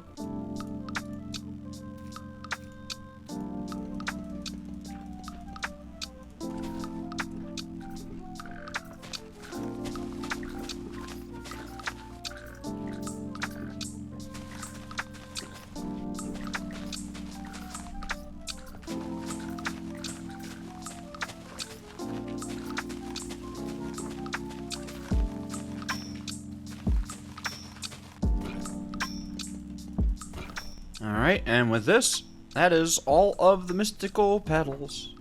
Automated. Yeah, baby, we can get into some crazy automation now. And by crazy, I do mean, I mean flowers. We're making flowers. But admittedly, I kind of have to ponder how to do this, right? Because we need to send the payload of the petals, and then wheat seeds. Now I have a question in my brain hole, and I think it's a good question in my brain hole even. I wonder, will the petal apothecary interact with a redstone signal? Like, will it spit out a redstone signal when it has a valid craft in it? Because that would make my life super easy. And it kind of makes sense, right? Doesn't it feel like a thing that they would do? So naturally... Okay, why are we at power 15? Oh, it's full of water. No, let's not do that. Really? Well, I guess we could still run a test craft with it if I have enough to, like, trigger an endo flame. Yeah, right? So if I... Hoo-ha... He... Ya. Yeah, okay, cool. How to do this, how to do this, how to do this. Because one thing we can do is, you know, we have a chute above a petal apothecary, and it'll drop out all its contents. But we also have to make sure that only one flower at a time is being crafted. So, I think I'm gonna go to Thinking Town, and by Thinking Town, you know, that might even mean a creative testing world, but, I'm gonna go to Thinking Town. I have returned! I've returned from my pondering, and I now know what to do. Yes. Automating flowers is not the easiest thing, but it's a fun little puzzle. Yes, fun. Of course, it requires a ton of components. As always, we got our petal chest here. I guess we could make the flower crafter just out here somewhere. Yeah, that's fine, that's fine, that's fine. Well, I didn't actually bring any of the... Hold on. I brought the redstone components, but not the actual, you know, kinetic ones. We are using Create for this. Alright, well, I don't have everything, but I don't need everything right now. We just gotta start marking things in. Yes, mark. Mark Deltarune. Apothecary, we're gonna put that there. And you might be ahead of me when I say we're going to use a saw. Yes, we're gonna use packages to instantaneously dump items into the petal apothecary all at once. It's very cool. This will be a belt. I don't have a belt right now, but that's okay. We're gonna do a little system here. Oh, hey, look at that. I forgot funnels. That's fine, because it also involves going up here and having lay frog. It's like Les Mis, but it ribbits. This frog right here will receive the flower packages. Yes! Yes! Let me grab some funnels. Alright, cool. This makes this even easier. There we go. Belt goes on the line, and then we're going to have a funnel. The packages, just the packages, are going to go into this barrel. They're going to go along this belt. They're going to hit the saw. They're going to explode, and that's a good time. And we can even make sure that, look at that. This just ensures that the saw and the belt will be moving in the right direction. Your saw needs to be moving in the opposite direction of your belt, so 2 gears just like that. It's beautiful, and it's perfect. Now, of course, how do we make sure that we're not, like, messing everything up, right? Because we also need to add the seeds, but we have to add the seeds last, right? The petals go in first, the seeds go in last. So pretty easy, all things considered. You know, with a little bit of thought, we can use a smart observer to detect when this lovely funnel here triggers, right? And so we know then we need to lock this smart chute so that nothing goes in the barrel. It's a good time. Well, or rather, we need to lock the, the funnel so that nothing goes in the barrel. That's the objective. And of course, I just put all my redstone away.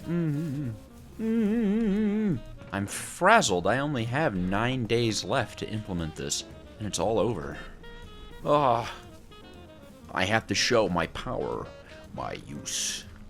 I do think that works.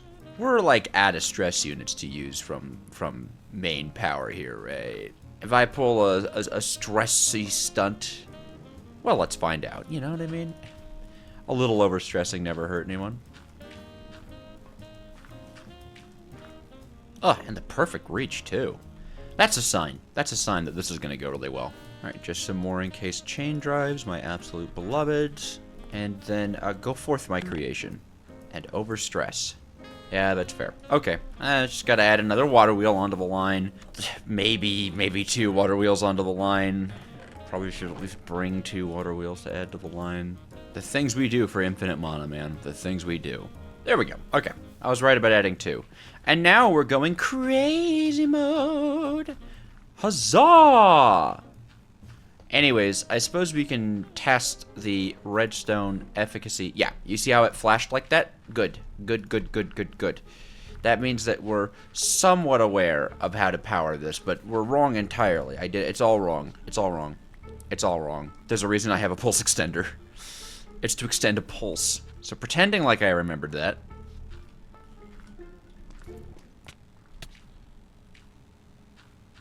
I don't even want to talk about it. Can I be honest? I don't even want to talk about what just happened. I do not want to talk about it. Okay? Yeah, that's okay. Yeah, no, that's alright. Go away now. Go away. Well, anyways. The objective goal is to power this thing and keep it powered for about 3 ticks. I think I should be able to do it just like that. Go away. Thank you. And I guess just in case, let's set it to like 3 seconds and then... Yeah, very nice. This will flash powered for just a second, but I don't care about that. And I think 3 ticks, at least according to my testing, is all we need. It'll get blasted onto the Petal Apothecary, as is our intention. And then, simply speaking, we'll have a dropper drop seeds. So we'll obviously need to wrap seeds into the dropper, but that's not here nor there just yet. And so kind of in a similar vein, we just need to run a redstone signal up to the dropper and click it after 3 ticks. Nice. So you can hear the saw goes off first and then the click happens. That's exactly what we want. And this should be just about everything required to actually, like, craft a flower. It's very exciting. It's very exciting. Of course, this needs to be filled with seeds. And in the moment, my plan is just to go to the ultra wheat farm, and instead of voiding the seeds outright, they'll just go into a chest. And then, or maybe we can even run them like with a belt line or something underground. I don't know. The point is, seeds are going to go in the dropper, and honestly, come to think of it, I think maybe we just start collecting seeds right now, and then we can just manually pick them up and move them. Not to have 100 days challenge brain or anything like that, but it's not like we're going to be here for that much longer. So, you know, a little bit of convenience never hurt anybody, right? Just like that. Cool, with that out of the way, we just need to get water into the Petal Apothecary, which we can do with Create Mod because I'm lazy and I installed a mod to do that. And then we just need another Hopper Hawk. My Hopper Hawk. My Elden Ring. Since that just makes it so easy to pick up the delightful little flowers that come out of there. Delightful flowers, even. And our hoppers have been hawked. Hell yeah. This is where all of our flowers will end up, our final flowers. Of course, we need to get those linked up to the overall system so we can track how many flowers we have. I don't actually think this needs to be frog ported. You'll see why in a bit. So let's get water in this thing, and then I think technically we've got it, man. Cool.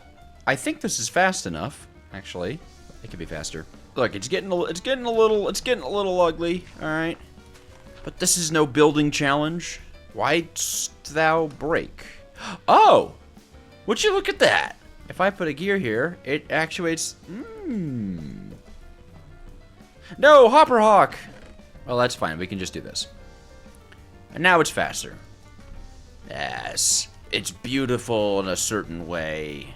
I mean, we can send it. We can try it. We can give it a shot. I'm nervous. We have 1 factory gauge left, so it is the sort of perfect thing to try making endo flame. Seems to be the goal.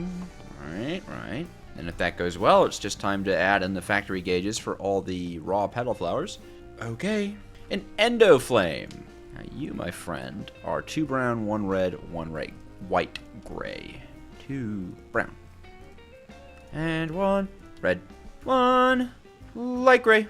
Alrighty. That should send to flower and make 1. Please? Yep. Oh my. Yes! That's awesome. Okay. Now I'm going to tell it to make 8. Let's make sure that we can have multiple of them, you know, run in. Oh my god. Oh, you know what? It seems like the actual frog is slower than the crafting time. Well, whatever. Maybe we put a second frog port on the petals chest, right? I don't know.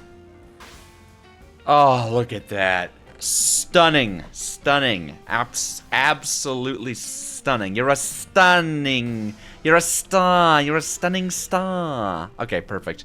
Let's go. All right. We need some more precision mechanisms to make some more factory gauges, and we can start getting the hydrangea, monostar, and pure daisy crafted up. And then we can begin running a Rafflesia and move on to making the redstone root flowers. I don't know if I'll end up making the Rune of Spring flowers, because that's involved if I have to be, you know, if I may be so bold. You do have to adore these little machines that make us our precision mechanisms. Oh, looks like one of them failed. Oh, two of them failed. That's always fun. At least they failed into golden sheets, right? Sometimes they fail into andesite and just go back and forth on track forever. Yeah. Anyways, might as well just... Yes. The fart sound helps. Alright. Click. Let's get ourselves the hydrangea. Hydrangea. Blue and cyan. 8 of them, please. Just gonna check that it's all above the board. That sounds good. Yep. Oh man, that's so good. I'm clever sometimes even. Alright, Monostar, you are perfect, yeah. Nice. Why a 9th hydrangea? I don't know. Why are we still making hydrangeas? Oh, did I set stacks? Did I set stacks? Stop! Don't make that many. Oh, I messed up. Well, anyways, the monostars are working too. I mean, everything works. This is beautiful. And the last one, the pure daisy, that one's gonna be easy.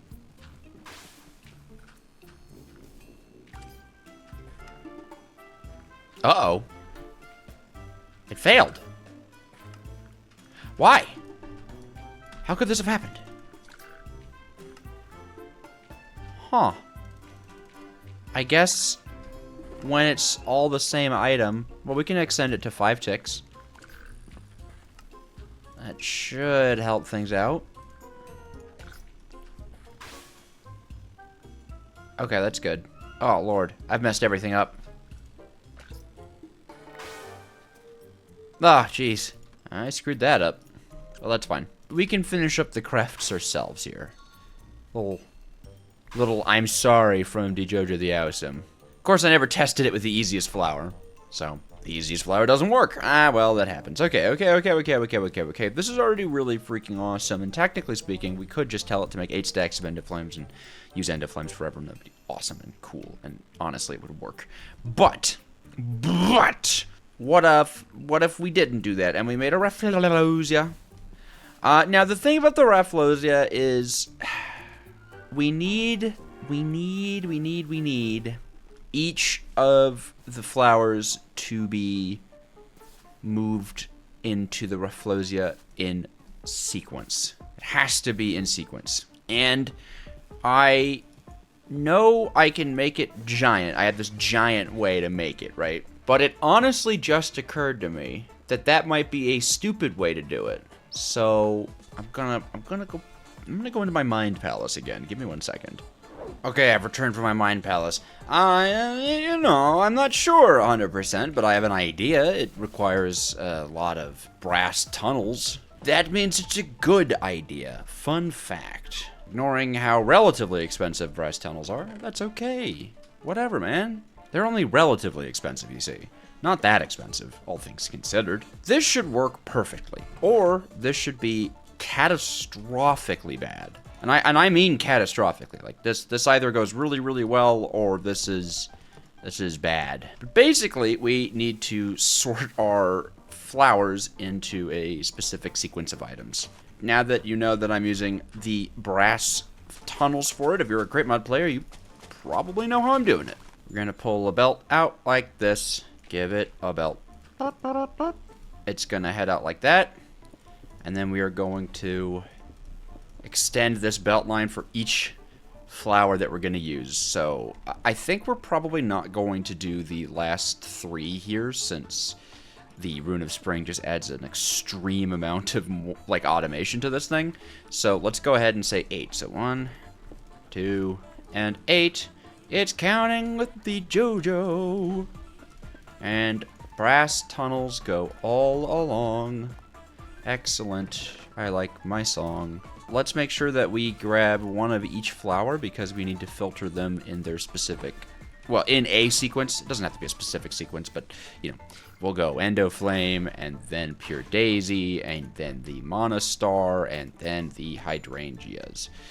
We just want them to be in a specific order. Since we don't actually have the other flowers right now, pretty easily we can just disconnect these brass tunnels. We'll add them back later. Right now, this is what matters. Now we can, you know, distinctly like take them from this machine and spit them out in distinct spots, but we only want to give the flower one at a time. So let's go and do this. We'll place barrels to store them. We will say the barrels can have the flowers and the barrels can give the flowers. Yes! It makes a lot of sense, doesn't it? And we'll have them deposit their flowers onto a depot. So it'll put one of its inventory content, which will always be endoflames, onto this depot. And another thing we can do, if we want to be smart about it, is put threshold switches, or what do you think, a threshold switch or a smart observer? Which one is more inexpensive? Neither. Well, either way, we can use that. Would you actually, this is so annoying, dude. To lock the input hoppers. Well, no, we shouldn't do that. This should be fine. This should be fine. This should be fine. This should be fine. I'm overthinking. Now we need a mechanical arm. Yes. And a deployer. Also yes. All right, and this brass funnel as well. Also yes. Great things are happening. Great things are happening here, man. Oh, so low on redstone. That's a no. And this will do the mechanical arm. Perfect. All right, now we'll go ahead and we'll have the deployer. I don't know. We can have it facing this way. That seems a good way to face. It needs, of course, a funnel on top of it. And then for starters, what we're going to do is we're going to have our mechanical arm take, of course, from the depots. It is so important that we select them in this order. Obviously, give to our funnel, place it down, and set it to forced round robin so that it will only ever give it items in the exact order that we told it to. Problem freaking solved, man. That is a sequence of items going into this deployer being placed here. We could have a Rafflesia there and a Maniple there, and we're dancing, and we're dancing, and we're dancing. It's just like this. We're dancing just like this. That's right. That's right. We're dancing. That's how it'll work. We need more rotation speed controllers. No. Well, yeah, rotation speed controllers. I meant precision mechanism. I did mean precision mechanism, but that's because I want to make a rotation speed controller, so in a way, I didn't lie, and I can't go to jail for not lying. They've tried before. It won't work. Okay, one rot speed controller coming up. Well, okay, it's not coming up. I already have it, but, you know, you get the point, okay? We all get the point. Sweet. And we should see this organizing everything into single items in their amazing... Yes! Rah! Cool. Everything kicks back on to replenish the flowers. You know, come to think of it, this is going to run a little bit forever. Hold on, let's set this to 0, because now the system kind of hinges on the fact that the flowers are going to be consumed very quickly, you know? And that's fine, actually. They are, but we don't even have these fellows powered. Yeah, it's gonna take a few more water wheels, isn't it? Let's get her done! Oh, wait, actually, before we get her done and I power on this entire system and begin the craft and begin the process of, you know, flowerification and monification, why don't we actually get our Rafflesia? I don't think I've made one. That would complicate things, wouldn't it? Ooh. Not cheap. Okay, 2 green, 2 purple, 1 black. Pride rune is fire, summer, and diamonds. I actually think I've got that. We have an earth rune sitting around, so actually I just need to, you know, remove some endermen from existence, and then we're good to go. I am actually going to steal this mana spreader. Rafflesia does make a ton of mana, so we're going to want like a at least decent enough mana spreader. Anyway, pride, and then we need just a tiny little bit of enderman bits. Please, just don't make me stay here for longer than I want to. You're a absolute saint. That and that. Let me just thank you. Well, I may as well grab a few more, come to think of it. Oh, that's interesting. Huh? Oh, yeah. Oh, yeah. Oh, yeah. It's all coming together. Perfect, man. A Rafflesia. This is beautiful and amazing. Rafflesia, meet Elven Mana Spreader. Say hello. All right. Now, Elven Mana Spreader is going to meet a good friend of mine, the Mana Pool. Let's make sure everyone's linked to each other. Cool. Okay. Now, this shouldn't immediately work if I don't give it some more power. I actually kind of have no idea how much more power it's going to want, but let's assume, I guess. Why does there always have to be a creeper, huh? Why does there always have to be a creeper? So frustrating, even. Okay. Maybe enough. Could be, could not be. Let's find out, shall we? No. Not enough.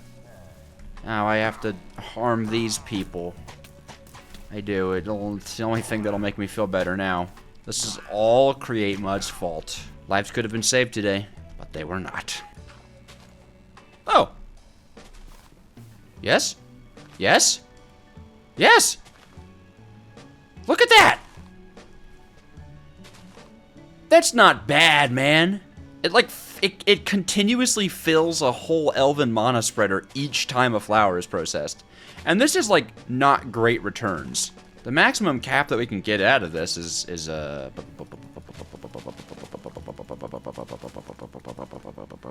40 different flowers. And there's a few tricks that we could do with a few flowers, because the petite versions count. That's fast. This is actually like fast. Okay, cool. So let's set the system to make one of each. Right, so if something gets stuck, we'll know very quickly. But essentially, because we're immediately pulling them out into the barrels, the system will be passiving them. Oh my god, that is already quite good mana.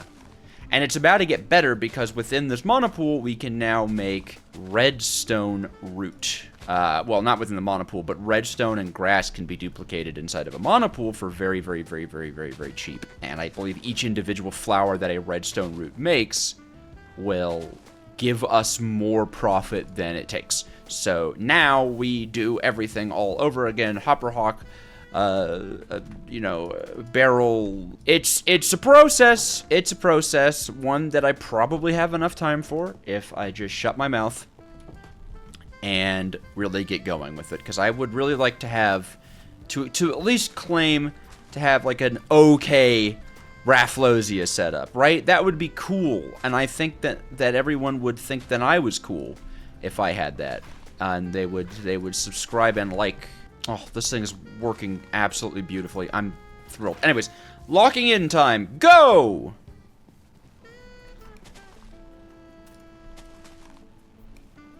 No! Right. Huh.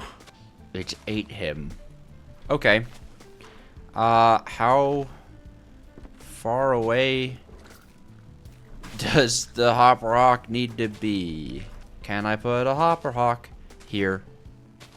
No. Here. No. A Hopper Hawk might not work.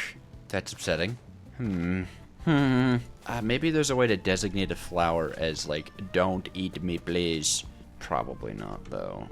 I think that usually isn't how it works. Well, okay, that's fine. Truth be told, we just need another pool and a spark network. We've done it before, man. We've done it before. God knows it. God knows it to be true that this is how we do on Mana Pool. Direct to you. I think here and here will connect.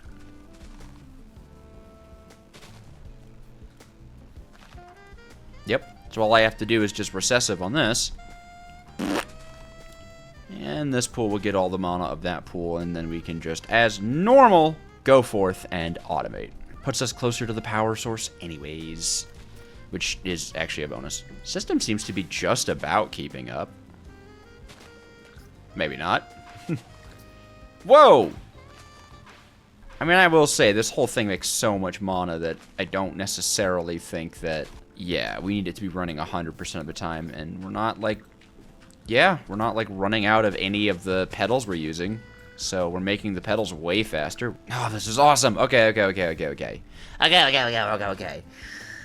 Hopper Hawk Part 2. Cool. So now we should be able to... Oh, right. The idea is whenever we need more redstone or grass, we can send it into here, and it'll get Hopper Hawked into this barrel. Perfect. Okay, perfect. We can get this barrel hooked up to the overall Frog network system. Make sure to give a package linker so that we can track our supply of grass and redstone. And you know what? Before I forget, I also want to steal our mixer from over here. We'll need it. Tune. Blap. Let's also make sure this is tuned to this network so we can stack these. There we go. Perfect. We can now track grass and redstone as base resources. I need to shut my yapper. No! Okay, alright. So the system backs up under too much load. Fine. We'll just set it to 10. That's so sad. Promises never expire in the system, so it'll never try to recraft them. That's fine, because if it tries to recraft...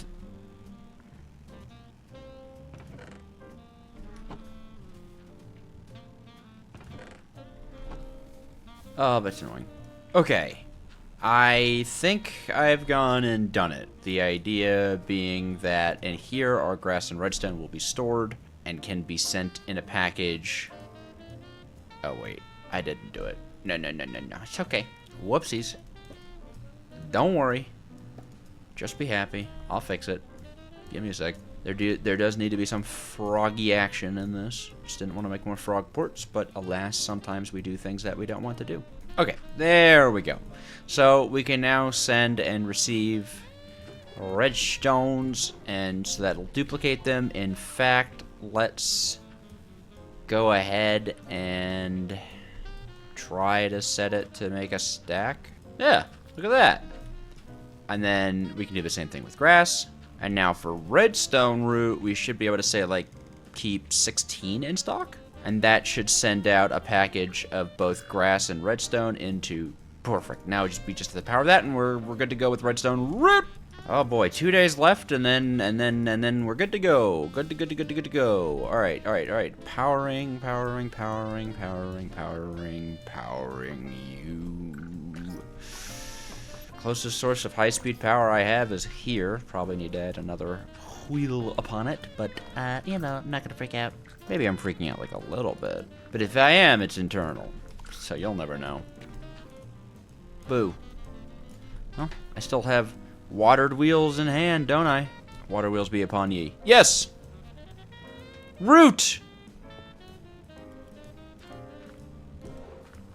Yes! The roots! We're making roots, baby! This is like Deltarune. Roots! Okay, I need to repair this mess now. That's fine, it happens. Repair that mess, and then we can start factory gauging the roots flowers. Hooray! It's like a reward. Cancel all promises. Start them back up again. No. Well, a little annoying, but I could just set them to make a second one. It should add another promise into the system. And we should see it working now. Why am I suffering? What have I done? Oh. That's a good point. If we run out of seeds, it stops working. Ah, right. Right. The system I designed that specifically can't run out of seeds. Exactly. Wow, that was a lot of flowers. Come to think of it, I had like 4 stacks of seeds in there. What's happening? Okay. Well, now that we have seeds again, honestly, the first thing I'm gonna do is actually craft. Get the new flowers. Get the new flowers. Flowers. Boom. All right, Bellathorn, 3 red, 2 cyan, and a redstone. Red. Please make 1. Please. Wait, the redstone root comes in a different package.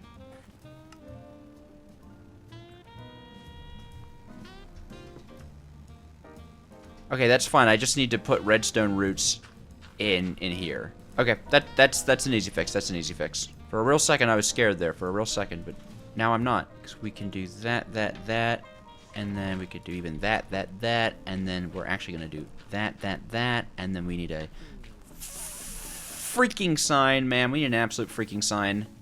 And I'm not freaking out. You're freaking out. Remember that. Look, I know now in my heart that we're not getting the Megaterra Shatterer. It's not happening. But at least we can do something fantastic here and have a Rafflesia automated. Wouldn't that be cool? And it won't break all the time when we're done with it. Petals, this is how you can address an automatic package sender. So now this will just send the roots to the petals. There, it's done, it's easy, it's lovely, it's perfect. Bellthorn, go! Do it, do it, do it, do it, do the thing. We did it. We did the thing. We did the thing. We did the thing. Okay. Perfect. That's the sounds. That's relief sounds. By the way. All right. Let's. You. Bellthorns can come out there. Ignore that I'm just encasing a tree. It's fine. We do it here. It's professional. Okay. Don't worry, ma'am. That gas leak will be fixed any moment now. My recommendation is to just take a quick nap. Cool. Beans. Beans are cool. Yes. Good. Okay. Good, man. Good, man. All right, let's get the next one. That would be the Bergamot. Orange, 2 green, and a redstone root. Bergamot. Bergamot. Ascend. Yes. Yes. Yes. Yes. Yes. Trethorn. The last one is the Salonia. 2 brown, 1 red, 1 blue, and a redstone root. That should have made a Salonia. Oh my goodness. We've done it. We've absolutely done it. Crafting is now working again, so we can just, you know, add another promise to this already very sad system of ours. It's fine, it's whatever. We should begin now producing all of our flowers once more. Yes, we're going back in sequence. Oh, it's turning back on. And now we should actually break the... We should break this because it's not set up right. Yeah, okay. So take. A take. What just got hoppered? I don't know. Give. Place. Forced. Yes. Yes. Notice how it goes more and more and more each time? Yes! Yes! Yes! Ah! We did it! Let me grab my wand. Oh, goodness gracious me. Goodness gracious me. What a crazy little quest that was. Oh, we've got to be absolutely... Are we like filling up? Oh my god, we're actually filling up the Rafflesia's buffer. We need a Gaia mana spreader to keep up with this system. That's how good it is. That's how good it is, folks. We need a Gaia mana spreader. Oh, wow, we had almost burned through... Oh, I see. Okay, well, that's actually not too bad. Wow, we almost burned through all of our mana. Eesh. Oh my god, we've done it, and we've done it, and gentlemen, ladies, and those that do not subscribe to the gender binary, we are making an absolutely delightful amount of mana, and very quickly indeed. This is actually going to fill up.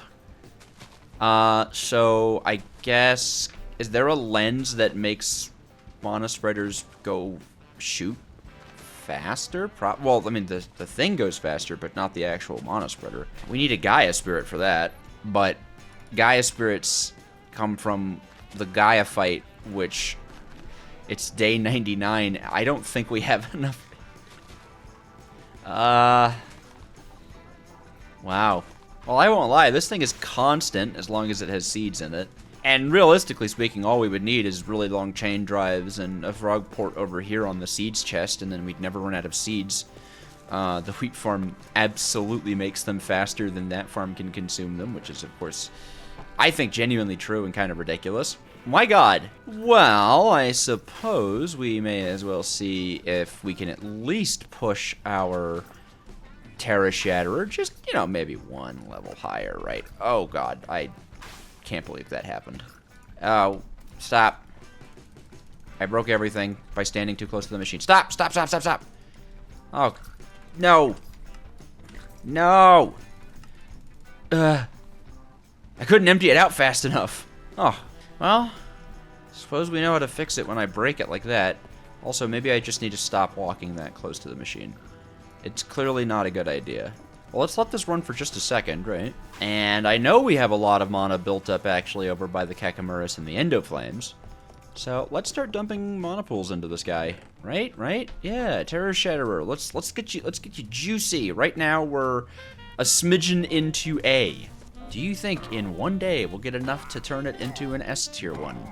Honestly, probably not. Why do I have 4 frames?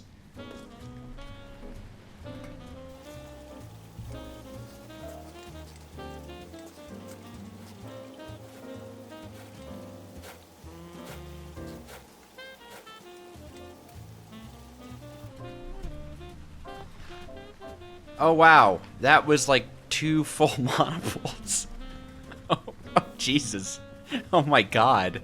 Okay, that's intense. Maybe I didn't look into how much a Terra Shatterer actually takes too well. Look at this go. Because even when there's downtime, the mana spreader is so backed up. Oh, that's kind of awesome. When will it send a craft of this guy? Why is this guy not around? What's up with that? The system genuinely eludes me. It's still going.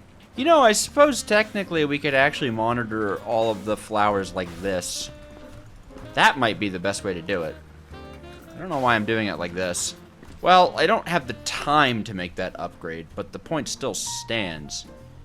Oh, this thing is juiced up. I mean, look, our Terra Shatterer, it remains at A tier. It remains at A tier. It's too bad. It's too bad. But, you know, maybe I'll play more around with Botania in the future. I feel like I did I don't know. I mean, I don't want to call myself like I did a good job at it, but yeah, I'd like to say that I think I actually did a good job at doing some cool automation, right? Petals, flowers, like actual petal apothecary flowers, redstone roots, and you know, if I had had the time, it wouldn't have been that hard to use deployers and a wheat farm and a tree farm to automate Runes of Spring. And I suppose if I'd really gone into the orchid, this little silly fellow, we could have technically, and I say technically, automated diamonds, and that would have allowed for the automation of the great high tier runes. You know, not too bad. Botania is such a fun mod, and there's so much we could have done with it. But alas, as I lay my head down for sleep, today is our 100th day. And I would say a very beautiful and laggy one at that. I think we did genuinely a ton of cool stuff in this world. Oh, Kekamuras, if only I had, I think, what mod is it? Farmer's Delight that lets you turn beet into sugar? Something like that. There's a mod that does that. If only I had that, you guys would have been actually probably my main source of mana generation. That would have been ridiculous. What a world! What 100 days, and hey, if you made it this far in the video, I'm gonna have to assume you enjoyed it. So could you maybe like, comment, and subscribe? It's very helpful, genuinely. Every YouTuber says it, and every YouTuber says it because every YouTuber needs it. I'm a YouTuber. I need it! Please!